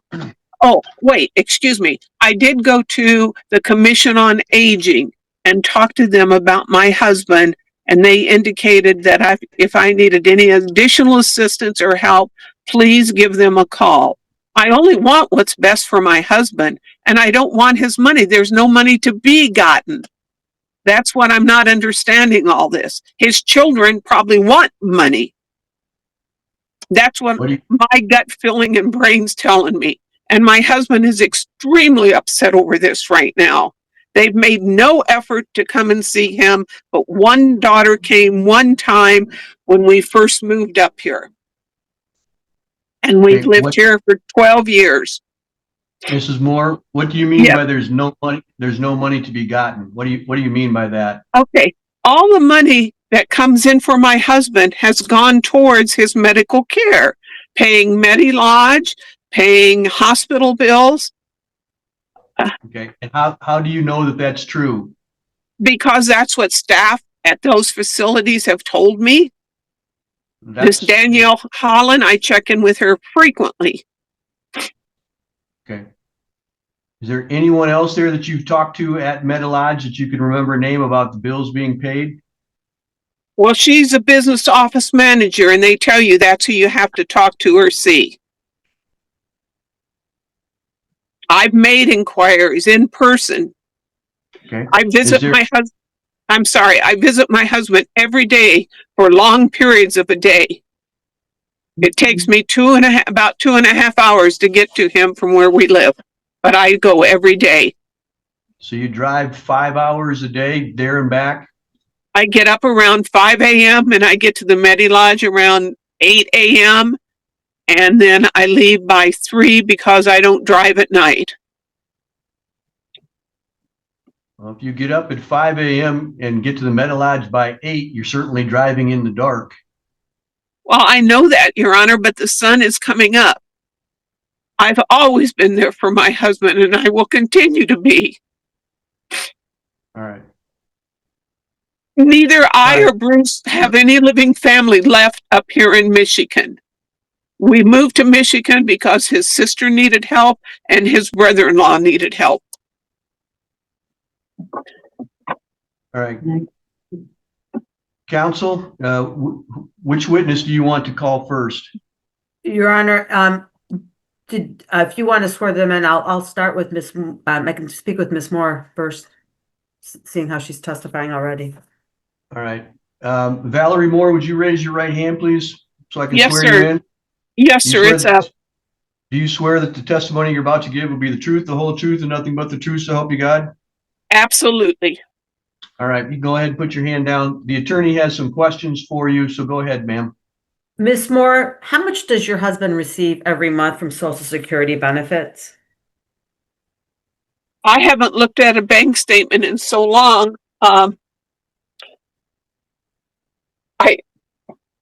I actually, right now, I don't have that information in front of me. Okay. Where does that check go? Is it deposited into a joint account that you share with your husband? That is correct. Okay. And once it's deposited into your account, how are those funds paid to the facility? If you're saying that all of his income coming in goes to the facility. It's been my understanding that the Medi-Lodge bills his insurance direct, Medicare A and B and TRICARE for Life. Your initial statement to the judge clearly stated that all of the income coming in you pay to Medi-Lodge for his medical care and hospital care. So can you just, with that single asset, because I know there are other assets that come in on a monthly basis, but for the, just to keep this simple, can you tell me how the Social Security funds that you receive on your husband's behalf are forwarded to Medi-Lodge, or do you forward any of those to Medi-Lodge? It's been my clear understanding that the Medi-Lodge automatically withdraws monthly for my husband's care. Where do they withdraw monthly from? From our joint checking account. Okay. So if the court were to ask you to show the court those statements, I'm sure you'd be able to provide those statements if that becomes necessary. Is that correct? It's my understanding that our bank statement just says withdrawal, but I've stopped by the business office many times and spoke to Danielle Holland, I believe is how you say her last name, and she said everything is being billed directly to his insurance carriers. I'm getting conflicting answers. So what I want you to do is just to hear my question and only answer my specific question. I'm sorry. Do you have those statements available? Should the court require them? Your bank statements. I can get duplicate copies of those, okay. Yes. Okay. What other sources of income are deposited into your joint bank account? I'm sorry, go ahead. No, continue. I receive Social Security benefits, disability benefits. And is the disability benefits in your name or your spouse's name? They are in my name. And are you testifying to the court today that the only assets that you receive on behalf of your husband is Social Security? I'm a little confused about your question because everything goes into a joint account with mine and Bruce's name on it. Right. And you have access to that joint account, correct?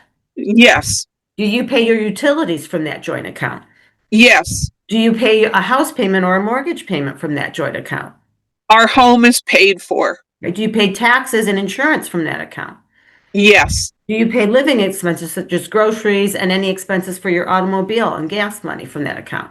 Yes. Okay.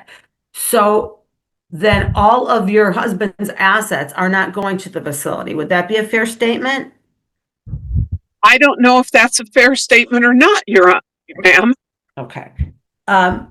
In total, do you know how much is deposited into that joint account? What, monthly? Correct. Okay.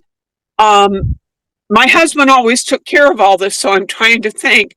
Well, you're paying bills from that account, so you have to know what your pot to pull from is. You have to have some sort of an idea. So each month, how much income is deposited into your joint account in total? You don't have to give me the sources, just in total. Okay. My husband's DFAS goes in there and state teachers, and my disability goes in there. And I think that comes out to about, gosh, I don't even know. I think it's no more than $10,000 a month. Okay. It could be between $8,000 and $10,000 a month. Okay, so let's use that number. And of those funds, how much have you personally, I don't want to know what you believe insurance or Medicare, Medicaid, or any other source, how much of those monthly income that you receive have you personally forwarded to Medilodge for the care of your husband? Let's see, 5,000, 6,000. At one time, over a month period, $7,000, it was handed to a Danielle Holland. Are you saying that you handed Ms. Holland $7,000 in cash at one time? Yes. Okay. Your Honor, I have no further questions from the witness. Can I clarify something? I need it to be really clear. I'm not real certain if I wrote a check or I handed her cash. There was a $5,000, a $1,000, and a $1,000. All right, Ms. Moore, is there anything else that you want the court to be aware of at this time? Yes, I've never had a confrontation with anyone at the Medilodge. I have questioned very politely about his care and why were they no longer doing physical therapy. And I was informed he's old and he's going to die anyway. What's the use? Quote unquote from this staff member by the name of Angela. Anything else that you want me to be aware of? That this separation and what's happening to my husband has been very hard on myself. And even my husband is very upset when I told him what his children were doing, trying to take him away, and what income we have. The income pays his hospitalization and that. And we've been together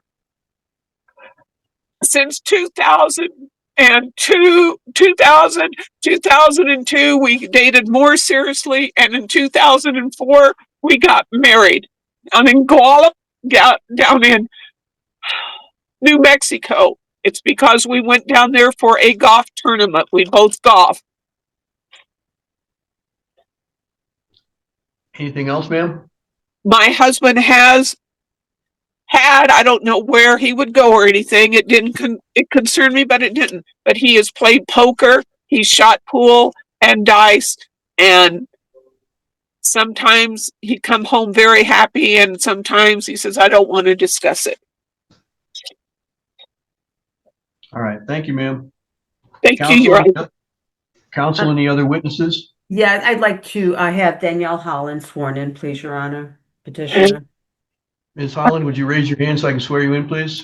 You swear the testimony you're about to give will be the truth, the whole truth, and nothing but the truth, so help you God? Yes, Your Honor. All right, Ms. counsel, go ahead with questions. Sure. Ms. Holland, can you please state your full name for the record? Danielle Holland, And what is your occupation? Business Office Manager. And are you employed by Medilodge of Gaylord? Yes, I am. Are you the individual that signed the petition for appointment of conservator and the petition for appointment of guardian? Yes. And was the information contained on those petitions true at the time that you signed them? Yes, they were. And do they remain true today? Yes, they do.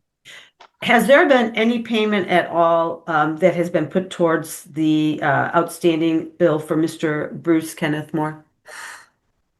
Since his admission, I have received one payment of $1,000 from Valerie. And do you show on that indication of how that payment was received? Was it by check or money order? Okay. And what was the date? I'm sorry, counsel, I didn't hear that. It was by check, Your Honor. All right, thank you. And what date was that payment made? It was made on July 25th. Of this year? Yes. And what is the monthly patient pay for Mr. Moore at the facility? Per DHS, it is $9,946 per month. And are you receiving funds for payment from any other institution or any other source? No payments at all. Okay. Have you personally talked with Ms. Moore with regards to her husband's care and payment? Yes, I speak to her at least multiple times a week. Okay. And have you at any time ever advised her that the payment was being made by any other source? Not since December of 2024 when Medicare stopped paying. And have you ever received any cash payments from Ms. Moore? No, no cash at all. Okay. And have you been in communication with his children at all? Yes, I have. Okay. Have they expressed any concern to you about their stepmother? Regularly, yes. And are they, well, Your Honor, that's all that I have. Mrs. Moore, do you have any questions for this witness? I would like to make a few comments if at all possible. You can make comments at a later time, but today, right now is just a time for questions of this witness. I understand, Your Honor. Would you like to ask any questions of this witness? Yes. Go ahead then. I have personally visited Danielle Holland. How many times have I come into your business office? I honestly couldn't tell you more times than I could count. See, I have been in communication with her. She just said more times than she can even count. I heard what she said, so I'm sorry. It's all right. Go ahead. Ask another question. Have you received Danielle, have you received my concerns about my husband's bill and well-being? Yes, I have. So I have been checking quite frequently. Have I asked you over and over, are you billing insurance and Medicare A and B and TRICARE for life? You have asked me multiple times, and I have told you multiple times that we are not. They are no longer paying. Yes, you informed me that Medicare only pays for 97 days. And I asked, have you been billing his TRICARE for life? And I got no response back. Is that correct? That is not correct. I explained to you that TRICARE for Life follows Medicare guidelines. They follow Medicare payment. So if Medicare does not pay, TRICARE for Life does not pay. That's the first time I've heard of this. I was told by you that Medicare pays only 97 days and then his other insurance pays the bill.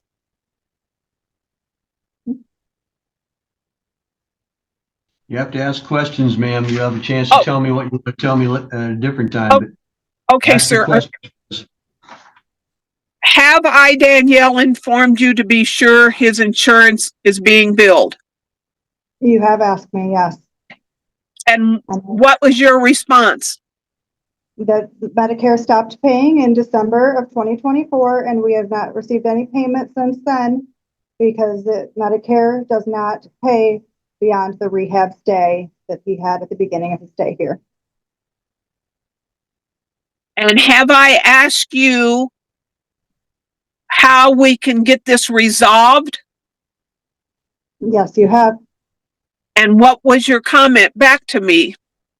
That we need to set up payment to the facility from the personal account. Are you absolutely certain you said that to me? I am certain. You have a recording of that? I do not. I am telling you now, this conversation never took place at what you just stated. Okay, Ms. Moore. Ms. Yes. Moore, right now is not the time for making statements. It's the time for asking questions. Okay. Has my husband asked you about his care and the bill? He has not. I have spoken to him. He had no concerns.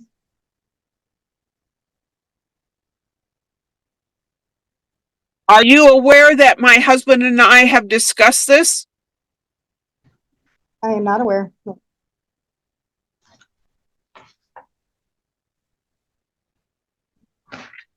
I am still willing, if I get a bill, to see that my husband care is taken, that his bill is taken care of. But if you don't get a bill, what billing address do you send these to? P.O. Box 9. And do you send them registered or certified mail? No, I do not.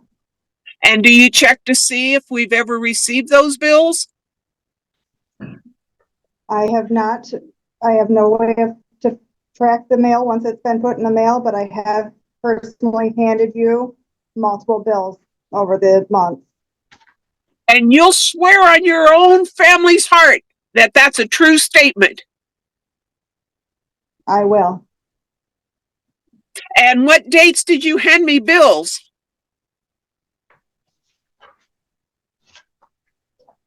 If you need me to go through all the month, I can do that, all the month of notes. And can the court obtain a copy of those notes and I also get to see those notes?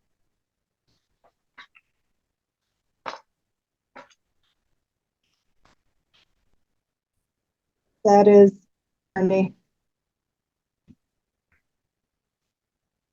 Have I asked to see those statements or bills or comments?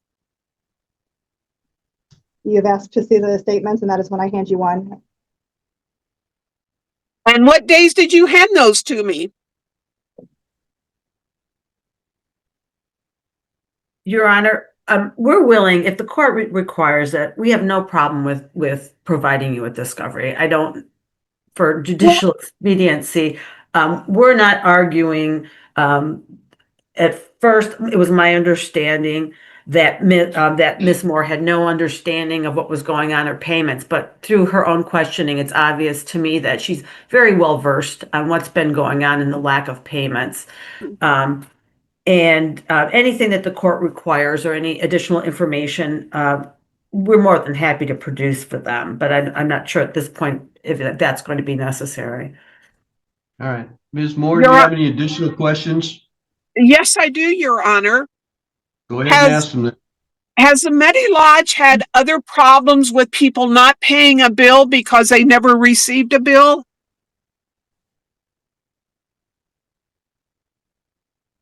Objection for relevance.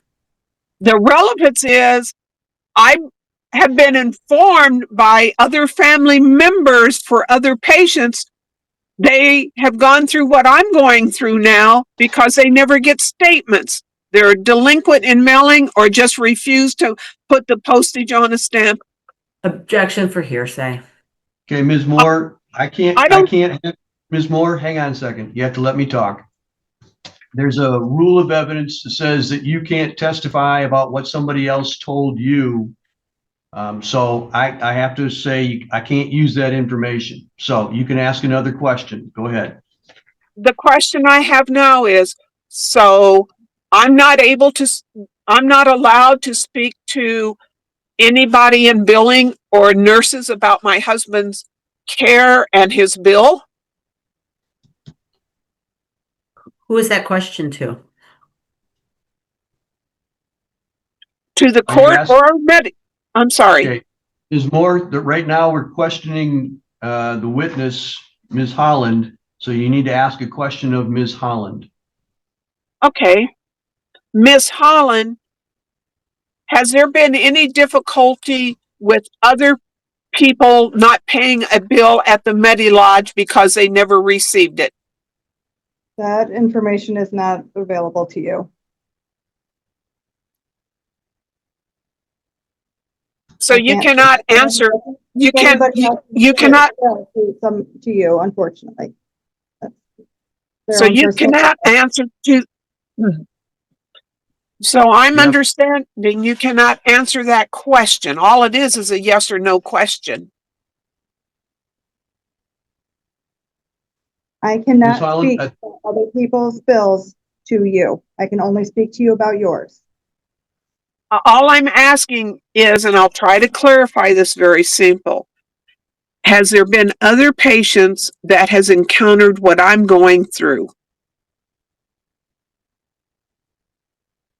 Not exactly. No, every situation is specific to the person. And no other patient bill has ever been delinquent. Other bills Objection to the classification or classifying this bill as delinquent. It is extremely overdue, and our law firm represents Medi Lodge in all matters of collection, in all matters of conservatorship and guardianship, and we have no matters to this extent in the time that I've been with the law firm. All right. Ms. Moore, you can ask another question. Okay, may I make a comment, please? Not at this time. You can ask a question. There'll be time for comments at the end. Right now it's time for questions. Is my husband returning to the Medi Lodge? Objection, that causes for speculation and for medical decisions that I don't think the witness is capable of responding to, as the ward is currently in the hospital. All right. Ms. Moore, Ms. Holland is a financial worker at Medi Lodge, so you need to be able to ask her financial questions. If there's another witness that deals with whether or not he can return, you can ask that question then. All right, I'm sorry, Your Honor, that has the Medi Lodge mailed bills to me, to our residents? Asked and answered. Counsel, let's just get through this. Okay. I'm sorry, Your Honor, but this is my husband and my life. Ma'am, just slow down. I'm going to direct Ms. Holland to answer the question. Have bills been sent to the house? Every month, a bill has been sent to the P.O. box. Next question, Mrs. Moore. What date were those bills mailed? Between the 20th and 25th of each month. And were they sent registered or insured mail? No, they were not. Mrs. Moore, yes? You've asked that series of questions already. I'm sorry, Your Honor. I'm just so upset over this whole situation. I understand. That's why I'm letting you ask as many questions as you want, but let's do them appropriately. So ask another question if you have another question. If you don't, then we'll be done with this witness. How long has Miss Holland worked at the Medi Lodge? Nearly 2 years now. And has there been any difficulty with other patients or other individuals' bills not being paid? Ms. Moore, she can't answer other patients. The HIPAA laws prevent her from doing that. So you can ask her what she does. You can ask her how long she does it. You can ask her what her qualifications are if you want. but she Thank you. can't answer about other people or other patients. I'm sorry, Your Honor. What type of education do you have working at the Medi Lodge? I have no formal education at Metalodge. I have been doing this for 20 years now. Can you provide a few names of the other agencies that you've been doing this for 20 years? I began at Up North Medical Center. I've worked for OMH, and I have worked at North Country Insurance doing insurance and financial there. Has frequent bills gone out pertaining to insurance on my husband to his insured agencies? No billing has gone out since Medicare stopped paying in December. No bills to insurance. So am I clearly understanding that you have not billed TRICARE for Life? We do not bill TRICARE for Life. We bill Medicare, and Medicare then forwards that claim to TRICARE for Life. Have you informed Medicare that they haven't paid bills that fall under TRICARE for Life? Medicare is aware of dates of service that they are responsible for pay, and they are informed of the date that that is no longer the case, and that it becomes a patient pay date. So what is the total bill currently on my husband? It is $72,603.36. It is the same as it was yesterday when I spoke to you then. So you did get a payment recently? No. Oh, because I have a statement here that shows the bill is higher.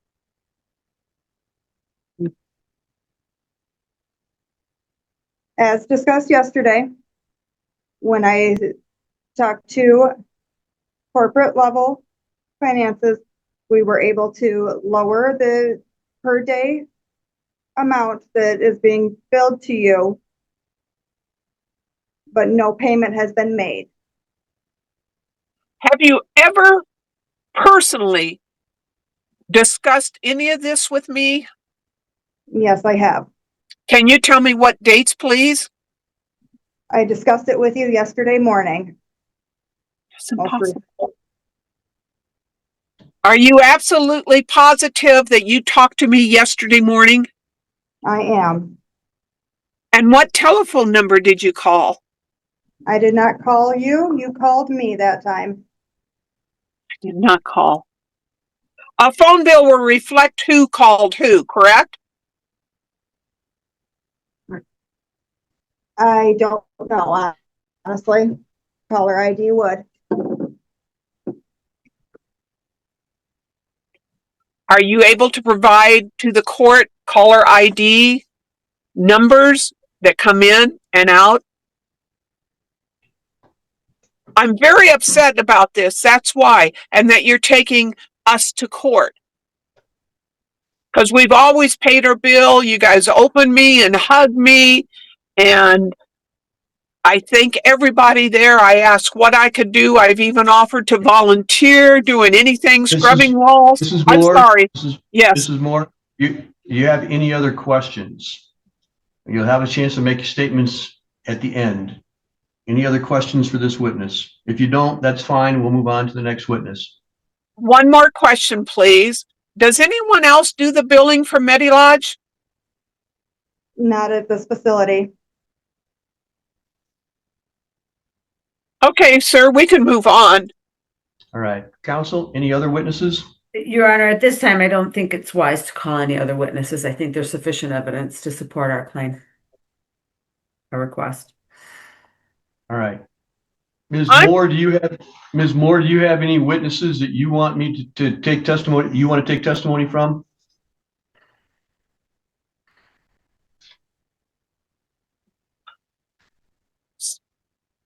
I don't have a witness. I just have what I've been told. All right, well, you can't tell me what somebody else told you. You can only tell me what you personally know. So, all right, counsel, as far as the guardianship and conservatorship goes, I am going to need to have some information specific to the status of Bruce and his mental or physical condition, so I can find that he would be a proper person for a guardianship or conservatorship. Do you have a witness as to that? Well, I have the PC 630 that was attached, diagnosing with stage 2 dementia, but I can bring. We also do have our director of nursing here. Wonderful. Thank you. And who would that be, Danielle? Rebecca Bramer. Name again was? Rebecca Bramer, Brehmer. All right, would you please raise your right hand so I can swear you in, ma'am? You swear the testimony you're about to give will be the truth, the whole truth, nothing but the truth, so help you God? I do. All right. Counsel, if you'd help me out with the information that I request. Thank you. I will, Your Honor. Ms. Bramer, can you please state your full name for the record? Rebecca Bramer. And your job with Medilodge and Gaylord is? I'm the director of nursing. Okay. Are you familiar with Mr. Bruce Kenneth Moore? Very. And are you familiar with any diagnosis or any medical reasons that might require that he needs a guardian and conservator? I am, as you mentioned, the stage 2 dementia is also currently in acute hypoxic respiratory failure. He also has a pleural effusion collapsing his lung. They drained it. It's recollapsing. He is in very bad shape. Currently, he is unable to make meaningful conversation at this time. Do you, is it your position that his health is on the decline? Absolutely. Okay. And do you believe it's in his best interest to have a public guardian to help make healthcare and long-term decisions for him? Absolutely. All right, thank you. Ms. Moore, do you have any questions for this witness?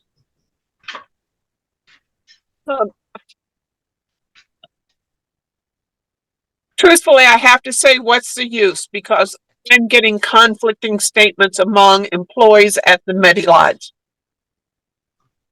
Ms. Moore, do you have any questions for this witness? Yes. Go ahead. Go ahead and ask. I'm sorry, Your Honor. I'm just so upset. Who is taking care of my husband when he's at the Medilodge? The nursing staff, as always. And has some of those nursing staff, since he's been there, no longer there? It's a nursing home. There's a lot of turnover.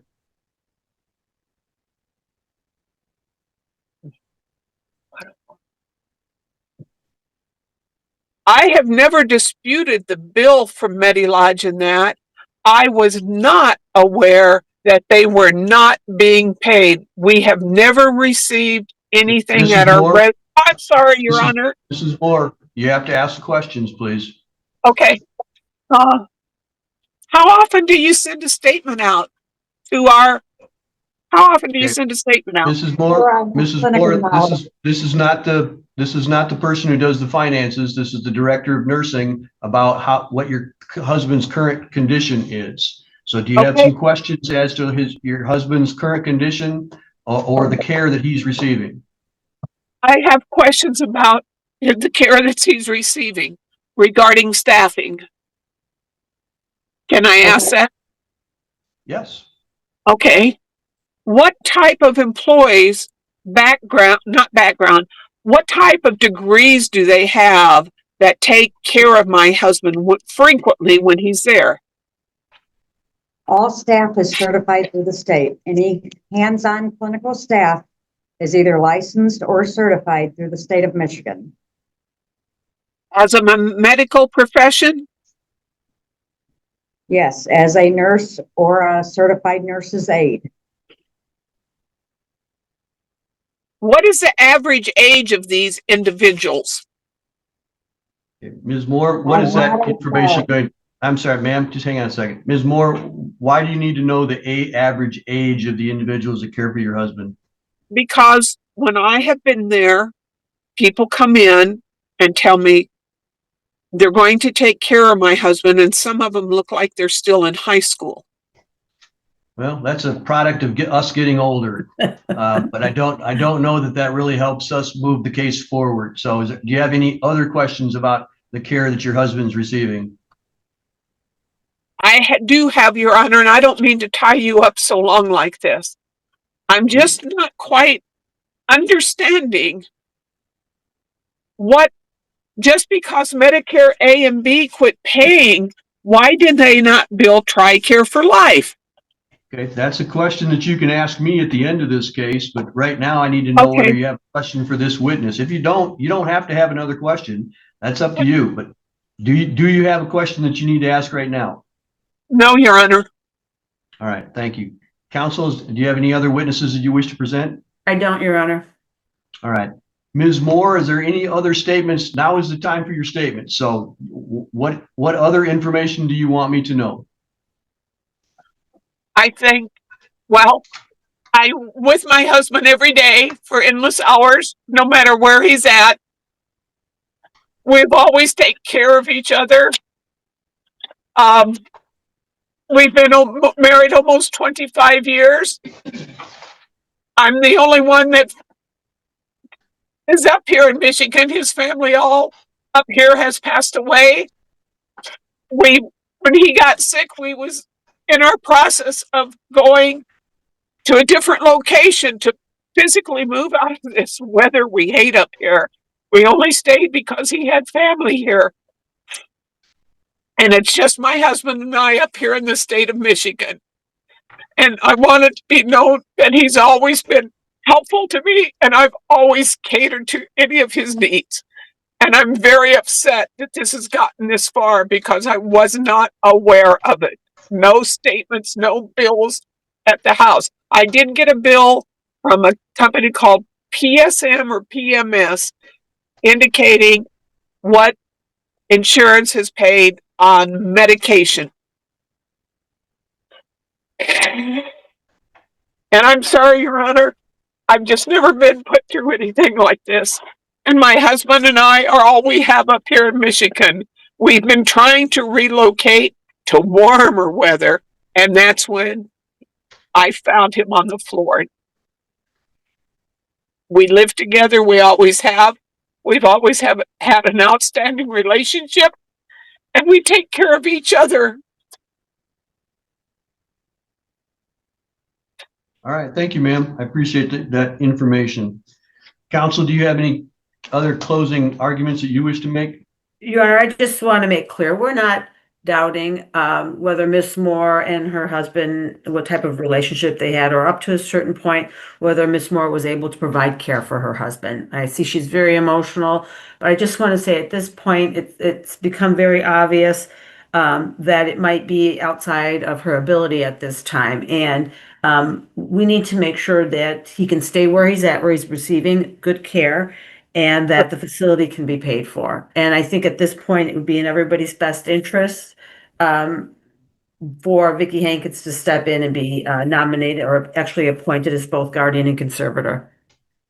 And that way, Miss Moore would be able to spend her time just visiting and spending time with her husband and worrying about the other things.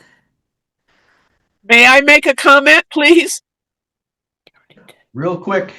Yes. Why can't we bring him back to our residence for the rest of his life, and we have a live-in nurse or hospice come by every day?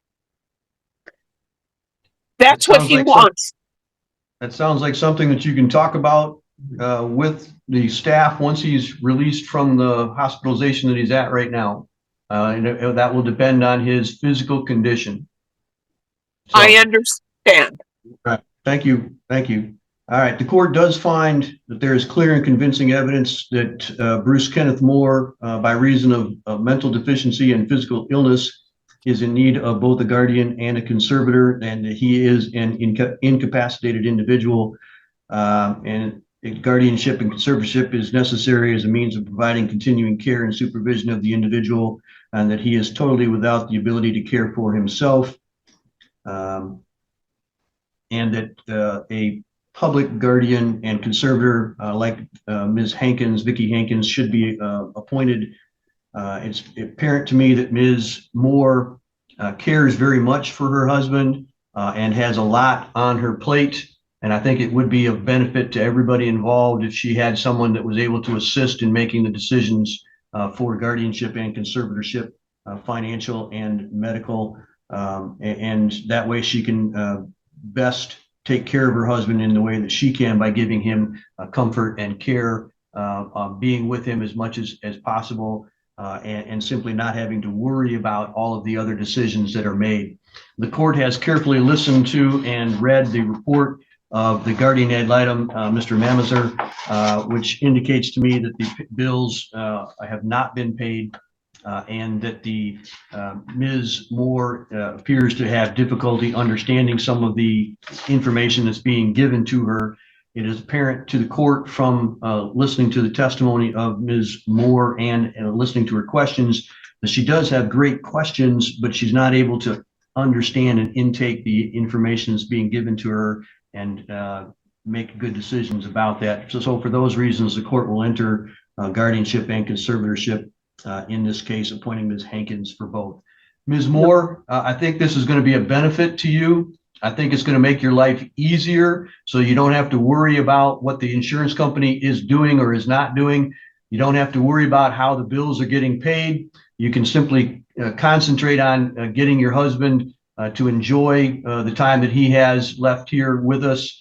And you can be with him and pour all of your emotional energy and support into making his life as good as possible during the time that he has left with us. So I want to say thank you for caring for him. Thank you for watching over him. And I want you to continue to be able to do that. And Ms. Hankins has done this for a long period of time. I'm aware of her abilities, and I think that she will be a blessing to both you and to Metalodge to make sure that the bills are paid on time so that you don't have to worry about any of that stuff anymore. I want you to not have to be concerned about those things. And I think this is the easiest way to do that so that you can just concentrate on your husband and your relationship with him. And so I wish you all of the best. Thank you all very much. May I make a short comment, please? Very short comment. I asked, yes. Ms. Moore, the case is now over. I've listened to you. I've heard all of your concerns, and I've made my decision now. Ma'am, I listened to all of your concerns, and I did hear them, and I want you to know that I considered them very carefully. But the case is now over with, and so we're going to be done. Thank you very much. Thank you, Your Honor. DD, request to modify the guardianship. Who do we have present for that case? Your Honor, this is Bobby Moore. I am the case manager at North Country Community Mental Health, and I brought Carl with me and his home supervisor, Amanda, and their prospective new guardian, Kelly Bowman, today. All right. Nice to meet all of you. Thank you for being here. I thank you for your patience listening to the other case. So tell me, Ms. Moore, a little bit about what the need is to change guardians. Yes, Your Honor. Carl had Denise Spearhot for many years as a guardian. She was a wonderful guardian, but she's had a lot of illness on and off in the past year. The most recent is she's been in the hospital for probably over a month now, since early September. I have spoken with Denise's daughter, Jennifer, on the phone, and also Denise's good friend, Sharon, who lived with Denise. Both have shared with me that Denise is very seriously ill and that she will likely remain in the hospital for several more months. We don't know the extent of the illness or if and when she can return. They have brought to my office all of Carl's bills for his care and also all the paperwork that CMH has asked for guardian to sign for his services. And so at this point, I've asked for a new guardian. All right. Are you familiar with Ms. Bauman that has been recommended to be the new guardian? I am very familiar with her. She has been a guardian for other clients that I work with. And I also used to be the case manager for a home that she's had in the past. All right. And you think that she would qualify and do a good job for Carl in the role of a guardian? Yes, I do, Your Honor. All right. Thank you very much. Ms. Bauman, could you give me a little bit of your background so that I'm aware of that? Yes, I have owned and operated adult foster care for 30 years, and my parents owned one before I was born, so I grew up in that environment. I've been a guardian, DHS about 10, 12 years ago. A worker asked me to help out in emergency basis because they had trouble with one guardian and they gave me like 10 cases off the bat. But I currently have 5 cases that I have. I keep mine low. I work to full, obviously in the foster care business is full time, 24/7. And then, so I always kept it low, and now I'm kind of in soft retirement. So when Bobby called me, I said that was fine to help out because it's an emergency. And how do you know Carl?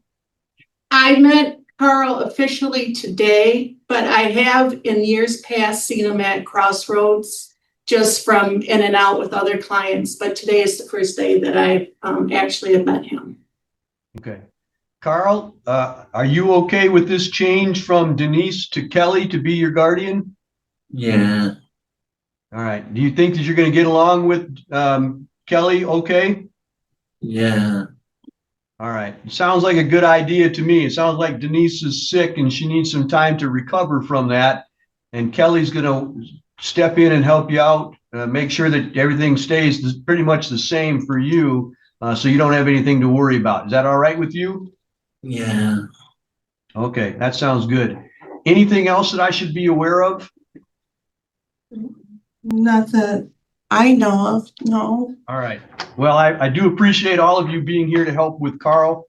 I'm sure that good stuff is going to be done. If you would please, when you do see Denise, let her know that we'll continue her in our prayers and hope that she's on the road to recovery soon. And then Ms. Bauman, we do appreciate you stepping in this time of need and being willing to assist and help to make sure that Carl stays doing well. I want to make sure that he's able to continue to do well for these things. So I will sign the order changing the guardian, terminating Denise as being the guardian and replacing her with Kelly. And ma'am, you'll get a letter of guardianship from us indicating that you are the plenary guardian. The restrictions shall simply be you may not authorize any extraordinary medical procedures, but that would be the only limitation on your power as a guardian. All right? All right. All right. Thank you all very much. Appreciate your time. You have a good day. Thank you. Carl, I have to take off because I got to be in state. All right. I do see Victoria and her mom with us. We also have the probation department staff with us as well.